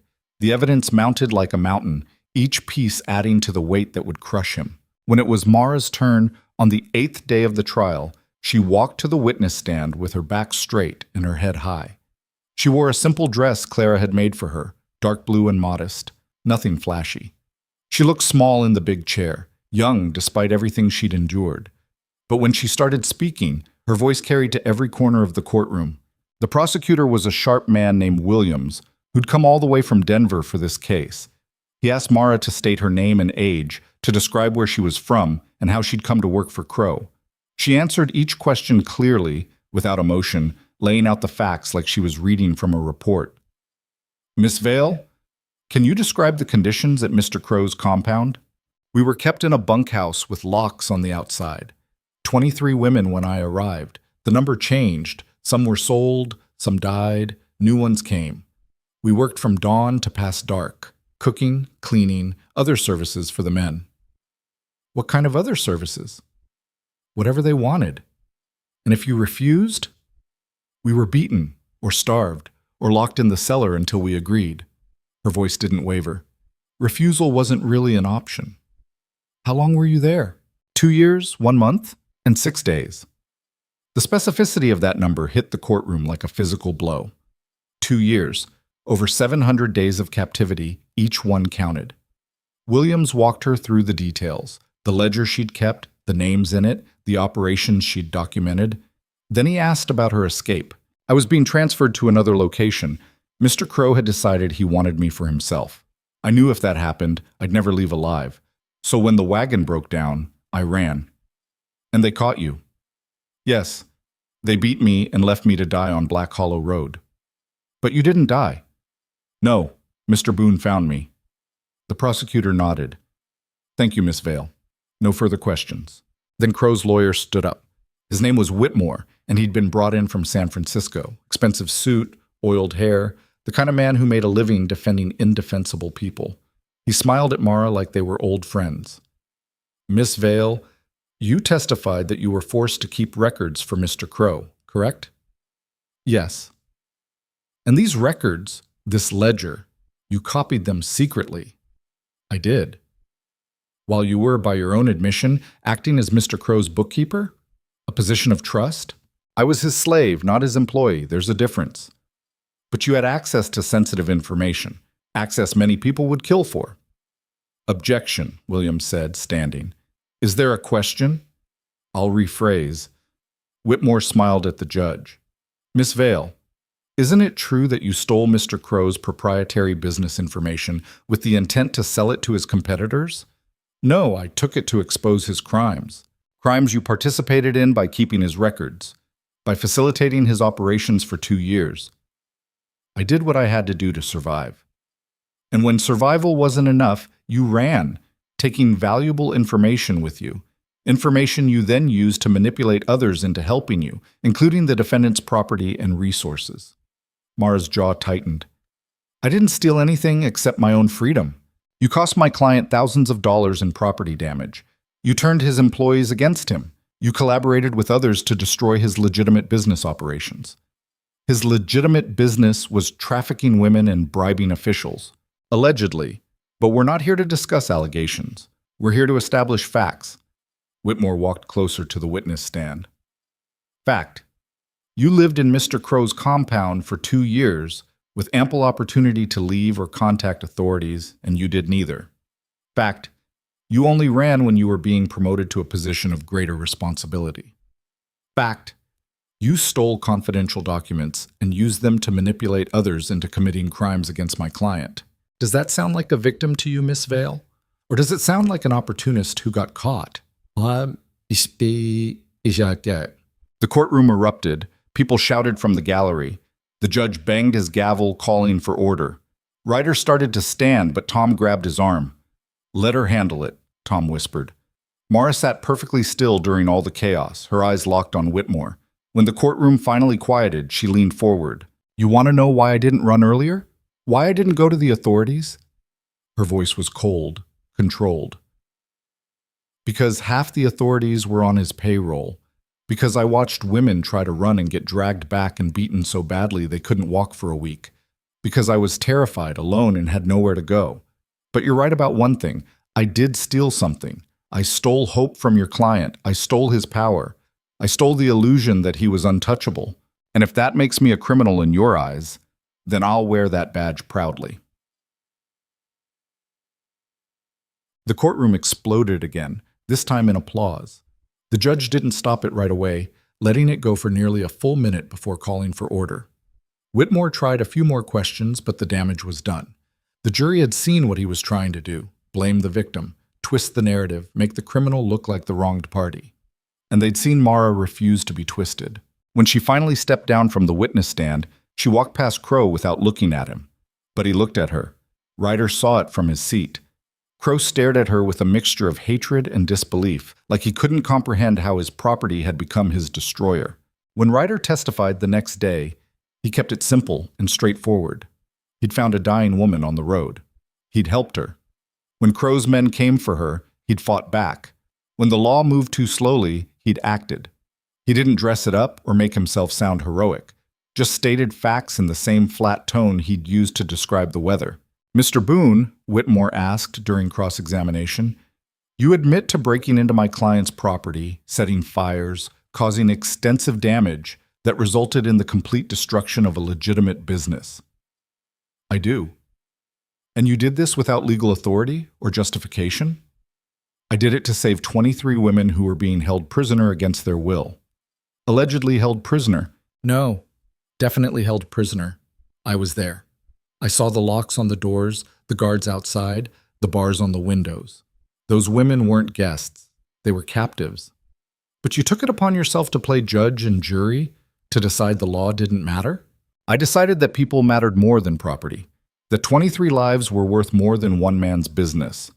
Ryder looked directly at Crow. Your client built his empire on fear, on making people believe he was untouchable, that the law wouldn't help them, that nobody cared, that resistance was pointless. I proved he was wrong. That's all. You destroyed hundreds of thousands of dollars in property. I freed 23 women. If you want to put a price on that and call it even, go ahead. Whitmore tried several more approaches, but Ryder didn't give him anything to work with. Yes, he'd broken laws. Yes, he'd destroyed property. Yes, he'd done it all deliberately and without regret. And yes, he'd do it again if faced with the same situation. The trial lasted 3 weeks total. Witness after witness testified to Crow's crimes. Evidence piled up until even Whitmore seemed to realize the case was hopeless. On the final day, both sides gave their closing arguments.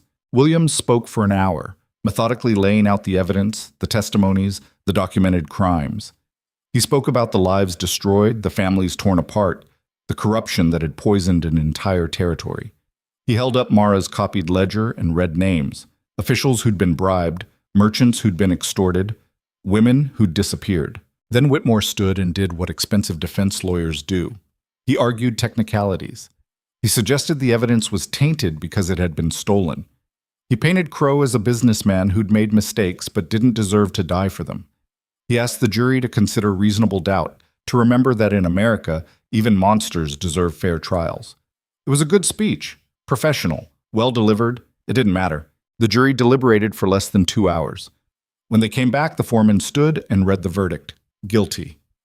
On all counts. Trafficking, extortion, murder, conspiracy, bribery. Guilty, guilty, guilty. The courtroom erupted in cheers so loud the judge didn't even try to stop it. People hugged, cried, shouted. In the gallery, Ryder saw women who'd testified holding each other, finally allowing themselves to believe it was real. The judge scheduled sentencing for the following week. Everyone knew what it would be. Crimes like these in this territory carried only one penalty. But the formality had to be observed. As the marshals led Crow out in chains, he looked at Mara one last time. She stared back, unflinching. No fear, no triumph. Just a woman watching a monster being dragged away to face what he'd earned. He opened his mouth like he wanted to say something, but what could he say? What words existed for this moment? In the end, he said nothing, just looked away and let himself be led out. Outside the courthouse, the crowd that had gathered erupted in celebration. People who'd never met before hugged like old friends, united by relief and justice, finally served. Peterson found Ryder in the crowd and shook his hand so hard it hurt. "It's over," the old man said, tears streaming down his weathered face. "It's really over." "It is," Ryder agreed. I didn't think I'd live to see it. Honest to everything, I thought Crow would outlast us all. But you did it. You and that woman of yours, you actually did it. Others lined up to say similar things, to thank him, to thank Mara, to thank everyone who'd stood up. Some brought gifts, food, money, offers of work or land. One woman pressed a handkerchief into Mara's hands, embroidered with the words, "Thank you," in careful stitching. "I'm nobody," the woman said quietly. "Just a farmer's wife. But my sister was in that compound. She didn't make it out, so thank you. For her and for all the others." That night, there was a celebration in town that felt like 3 different parties merged into one. Music played from multiple saloons. People danced in the streets. Tom got drunk for the first time Ryder had ever seen and gave a rambling speech about courage that made everyone laugh and cheer. Daniel, who'd come for the trial, danced with 3 different girls, his shy smile growing more confident with each song. Jacob, quiet as always, sat in a corner watching it all with something that might have been satisfaction. But Ryder found himself overwhelmed by it all. Too many people, too much noise, too much emotion pressing in from all sides. He slipped away from the celebration and found a quiet spot on a hotel balcony overlooking the town. The stars were different here, dimmed by the gaslights and civilization. Not like the sharp, clear stars above his canyon or Tom's place. Everything here felt muted, softened, less real somehow. "Not joining the party?" Mara's voice came from behind him. He turned to find her standing in the doorway, still in the dress she'd worn to court. She looked tired, but lighter somehow, like a weight had finally lifted. "I was," he said. "Just needed some air." "Me too." She came to stand beside him at the railing. "It's really over, isn't it? He's really gone." "He's really gone." "I keep waiting for it to feel different, for some huge relief or joy or something, but mostly I just feel tired." "That's normal. You spent 2 years running from him and 3 weeks reliving it all in that courtroom. You're allowed to be tired." She leaned against the railing, looking out at the celebration below.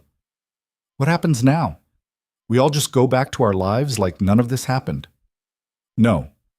We go forward to whatever comes next. That's different from going back." "Is it?" She turned to face him. "What comes next for you, Ryder? Really?" He'd been thinking about that question constantly, turning it over in his mind like a stone he couldn't quite figure out. His cabin in the canyon felt like a lifetime ago. The man who'd lived there, alone and isolated, felt like a stranger. But the alternative, staying, building something, caring about people, terrified him in ways that bullets and violence never had. I don't know yet, he admitted, but I think it's time I figured out how to live instead of just survive. That's terrifying. Yeah.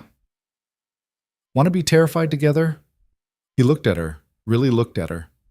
This woman who'd been broken and beaten and left for dead, who'd somehow found the strength not just to survive, but to fight back, to help others, to stand in a courtroom and stare down her abuser without flinching. She was extraordinary, and she was offering him a chance to be part of something extraordinary. Yeah, he said, I think I do. She smiled, and in that smile was relief and hope and the promise of something neither of them quite dared to name yet. Good, because I'm going to need help with what comes next. What's that? Changing the world, or at least our corner of it. The sentencing hearing was almost anticlimactic after the trial. The judge read through the charges and findings, then asked if Crow had anything to say. For a moment it looked like he might stay silent. Then he stood, chains rattling, and looked directly at Mara. I made you, he said. You were nothing before me. Just another settler's daughter who would have died in obscurity. I gave you power, education, purpose.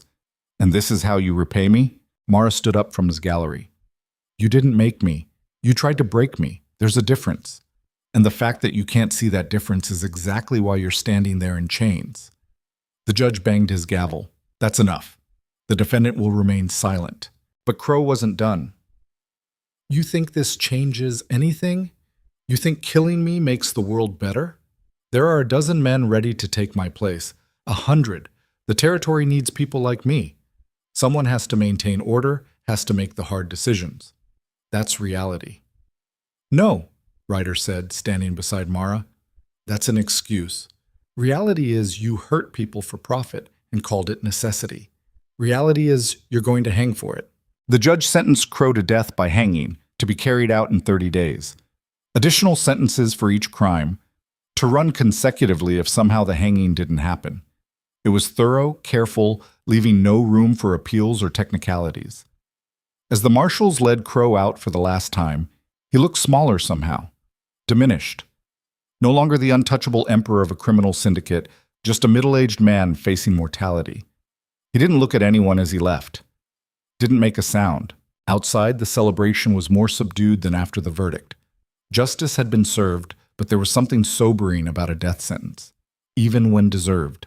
3 months later, Ryder stood in the main room of what Mara had started calling the Haven and tried to figure out where to put another bed. The operation had outgrown the room above the general store within weeks. Then it had outgrown the small house they'd rented. Now they were in their third location, a proper building with 6 rooms, a kitchen, and actual space for women to heal.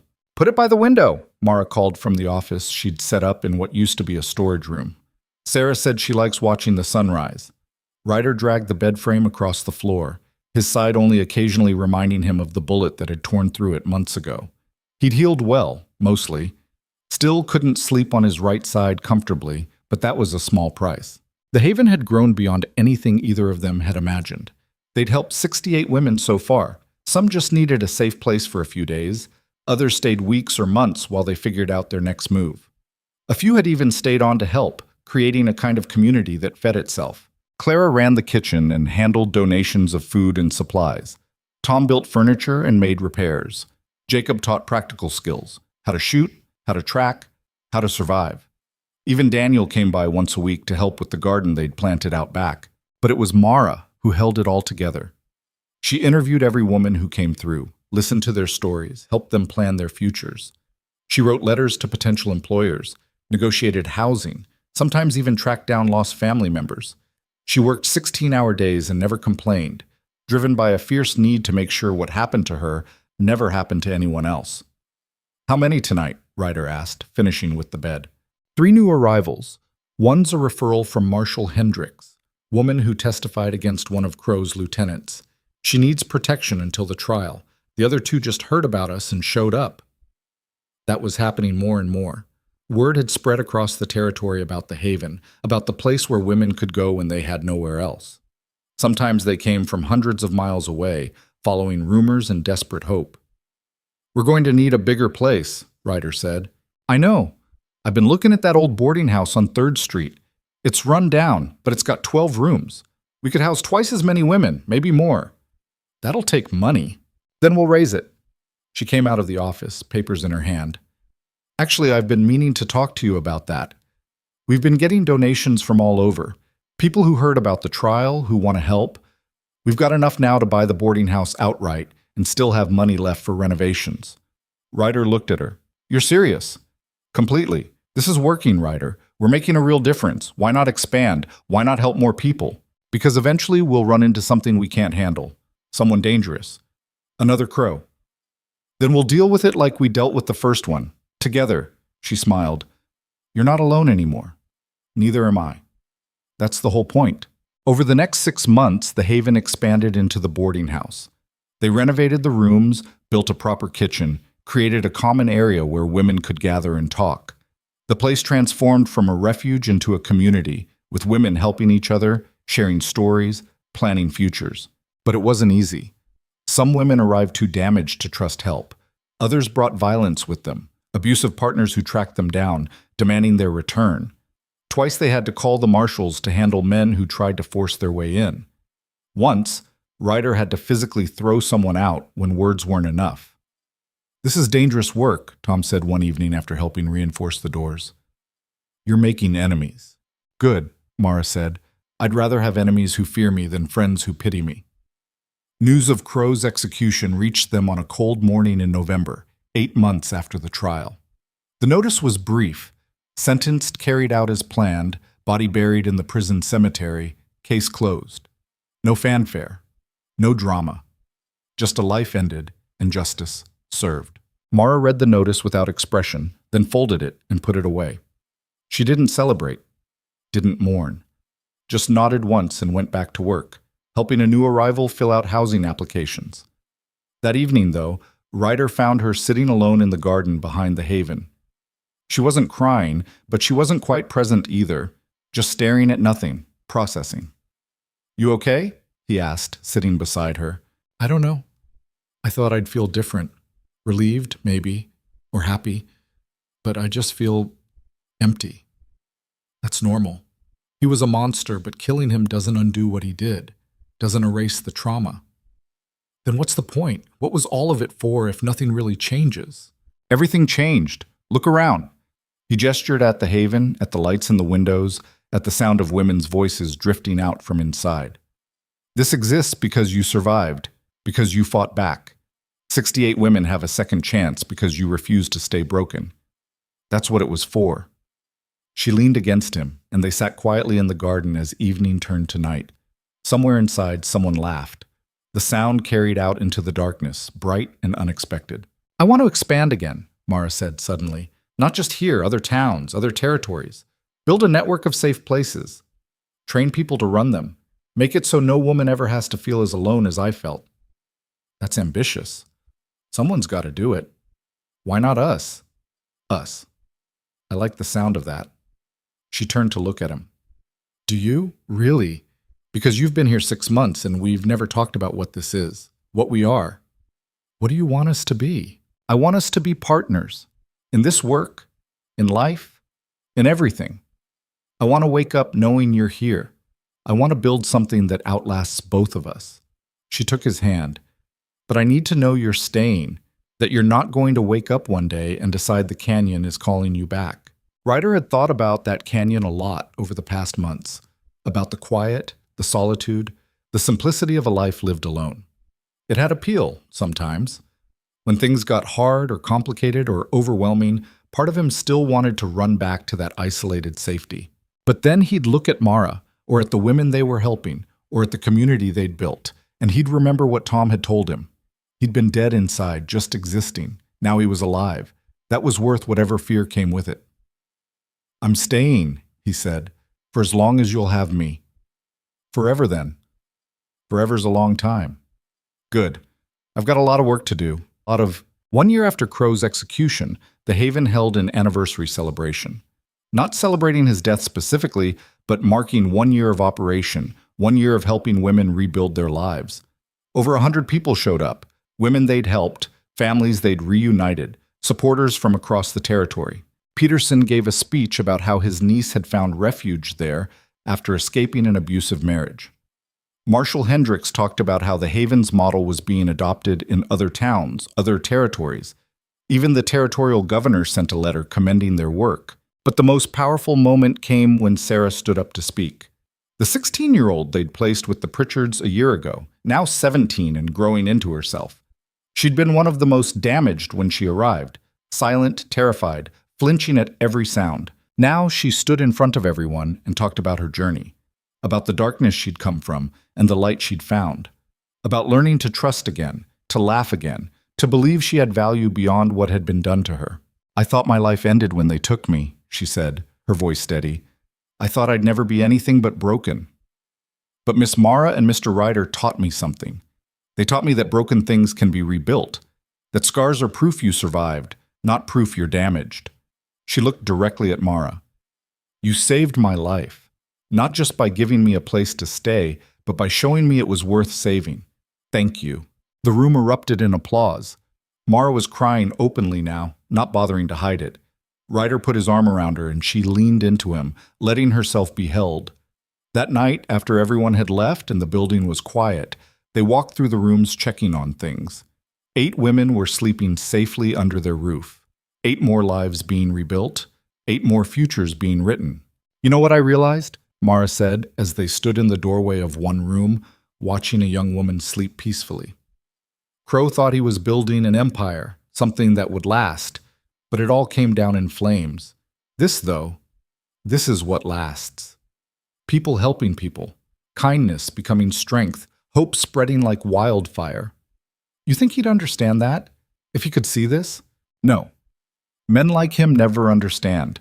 They think power is taking, controlling, dominating. They can't comprehend that real power is giving, freeing, lifting up. She turned to look at him.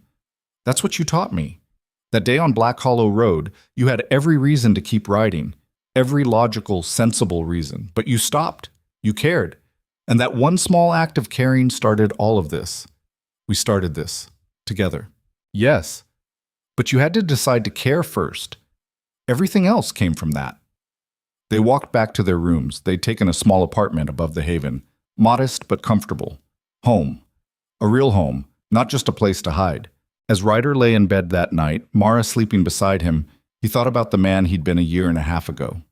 Isolated, guarded, surviving but not living. That man was gone, replaced by someone he barely recognized, someone who cared about things beyond his own survival. Someone who'd found purpose in helping others find theirs. The canyon would always be there if he wanted to go back. But he didn't want to go back. He wanted to be here, doing this work, building this future. 2 years after finding Mara on Black Hollow Road, the Haven Network had expanded to 7 towns across 3 territories. They'd helped over 200 women find safety, find purpose, find themselves. The model they'd created, safe houses run by survivors who understood trauma firsthand, was being adopted by churches, civic organizations, even territorial governments. Marshall Hendricks reported that trafficking in the region had dropped by nearly 60%. Not eliminated, that would take generations, but significantly reduced.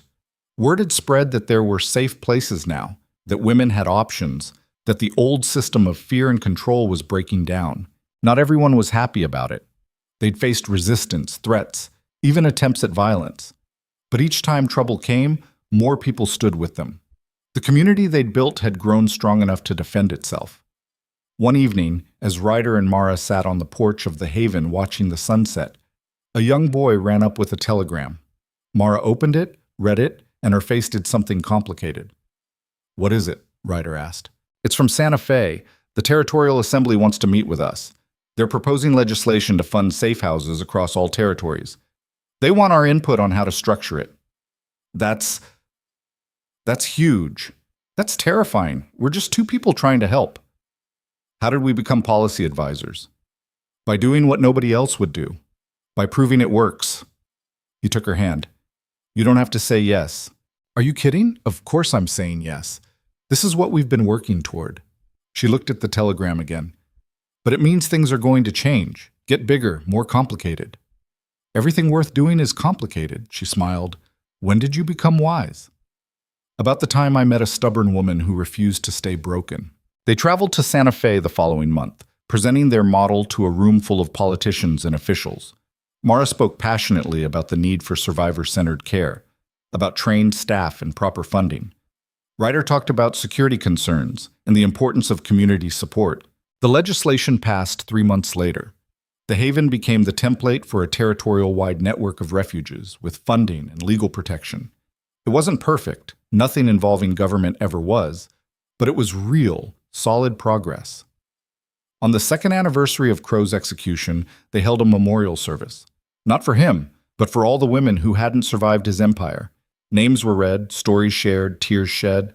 It was painful and necessary, a reminder of why they did this work. After the service, Peterson approached Ryder with a question. What happens when you run out of women to help? When the problem's finally solved? Ryder smiled. There will always be people who need help, Peterson. Always be monsters creating victims.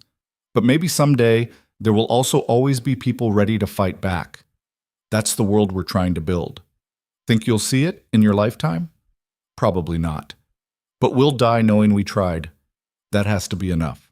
5 years after finding Mara on Black Hollow Road, Ryder stood in the same spot where he'd first seen her dying in the dust. He'd ridden out here alone, needing to see it again, to remember where everything started. The road looked the same, dusty, empty, harsh. But Ryder saw it differently now. Then, it had been just another piece of frontier to survive. Now it was the place where his real life had begun, where he'd made the choice that changed everything. He heard a horse approaching and turned to see Mara riding up. She'd tracked him here, knowing without being told where he'd gone. Thought you might need company, she said, dismounting. Always. They stood together at the spot where he'd found her, looking at the dust and rocks that held no trace of that day, but the memory was enough. Do you regret it? She asked.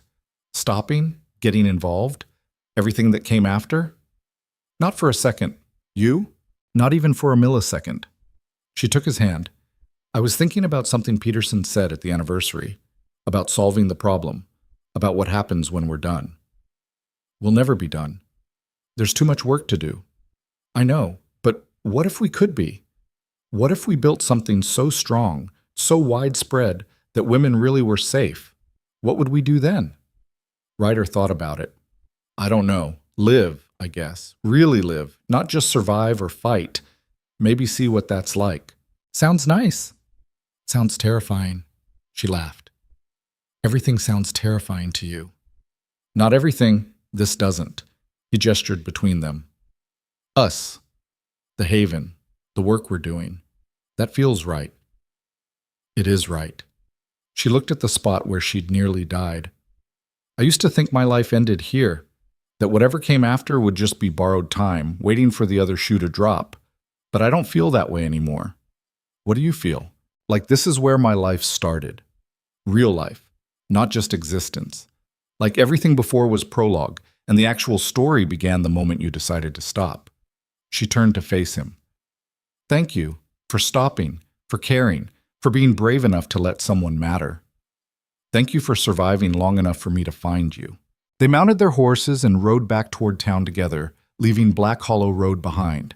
But it would always be there, that dusty stretch of nothing where everything had changed, where a dying woman and a lonely man had found each other, and in finding each other had sparked something bigger than either of them could have imagined. That evening, back at the Haven, Ryder watched from the porch as women came and went, some arriving broken and desperate, others leaving healed and hopeful. The cycle continued, would continue long after he was gone. That was the point, building something that outlasted its builders. Mara joined him on the porch, bringing 2 cups of coffee. They sat in comfortable silence, watching their world turn. I've been thinking about what comes next, she said finally. After Santa Fe, after the legislation, after all of this settles. And I think it's time we started living, not just working, not just surviving or fighting, actually living. She looked at him. Together, building something for us, not just for everyone else. Like what? I don't know yet. Maybe a family, maybe just a quiet life where we get to be happy without always looking over our shoulders. Maybe both. She smiled. What do you think? Ryder thought about the canyon where he'd hidden for 3 years, about the man he'd been then, scared, isolated, barely alive. about the man he'd become, part of a community, part of something larger, truly living for the first time in his life. I think, he said slowly, that sounds like the best idea I've heard in a long time. Yeah? Yeah.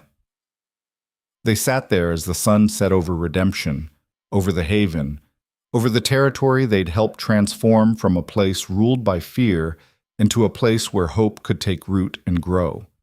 It wasn't perfect. It wasn't finished. There was still so much work to do, still so many people who needed help, but they'd proven something important, that one person caring could start a revolution, that one act of mercy could cascade into hundreds more, that monsters really could fall and stay fallen. And most importantly, they'd proven to themselves that broken people could heal, could build, could become something more than their scars. The frontier was changing, slowly, painfully, but undeniably. And they'd been part of that change, had helped push it forward through nothing more than stubborn refusal to accept the world as it was. Mara leaned against Ryder, and he put his arm around her. Inside the haven, someone started playing a piano they'd acquired last month. Music drifted out into the evening, something cheerful and alive. "You know what the best part is?" Mara said quietly. "What? We get to keep doing this, keep building, keep helping, keep living. Every day we wake up is another day we choose this. Another day we decide that caring matters more than safety, that people matter more than comfort, that hope matters more than fear." "Every day," Ryder agreed. And that was the truth of it. They'd won the battle against Crow, had built something lasting from the ashes of his empire. But the real victory was simpler and more profound. They'd learned to live instead of just survive, to care instead of hiding, to build instead of merely enduring. Years later, people would tell stories about the man who stopped on Black Hollow Road and the woman who refused to die there. The stories would grow in the telling, become legend, probably exaggerate what really happened. But the heart of it would remain true. One moment of caring, one choice to help instead of looking away, had changed everything. Not just for Ryder and Mara, but for everyone they helped, and everyone those people would help in turn. Kindness spreading like wildfire across a territory that had known mostly cruelty. Hope taking root in soil that had grown only fear. That was their legacy. Not the violence or the dramatic trial or even the haven itself, as important as it was. Their real legacy was proving that ordinary people could do extraordinary things when they decided someone else mattered more than their own safety. As darkness fell and the stars came out, Ryder thought about the question Mara had asked earlier. What would they do when the work was done? The answer, he realized, was that the work would never be done. There would always be someone who needed help, always be another monster to face down, always be more building to do. And that was okay. Because they'd learned that the doing, the caring, the fighting, the helping, that was what gave life meaning. They weren't surviving anymore. They were living. Really, truly living. And that made all the fear, all the pain, all the risk worth it, every single day.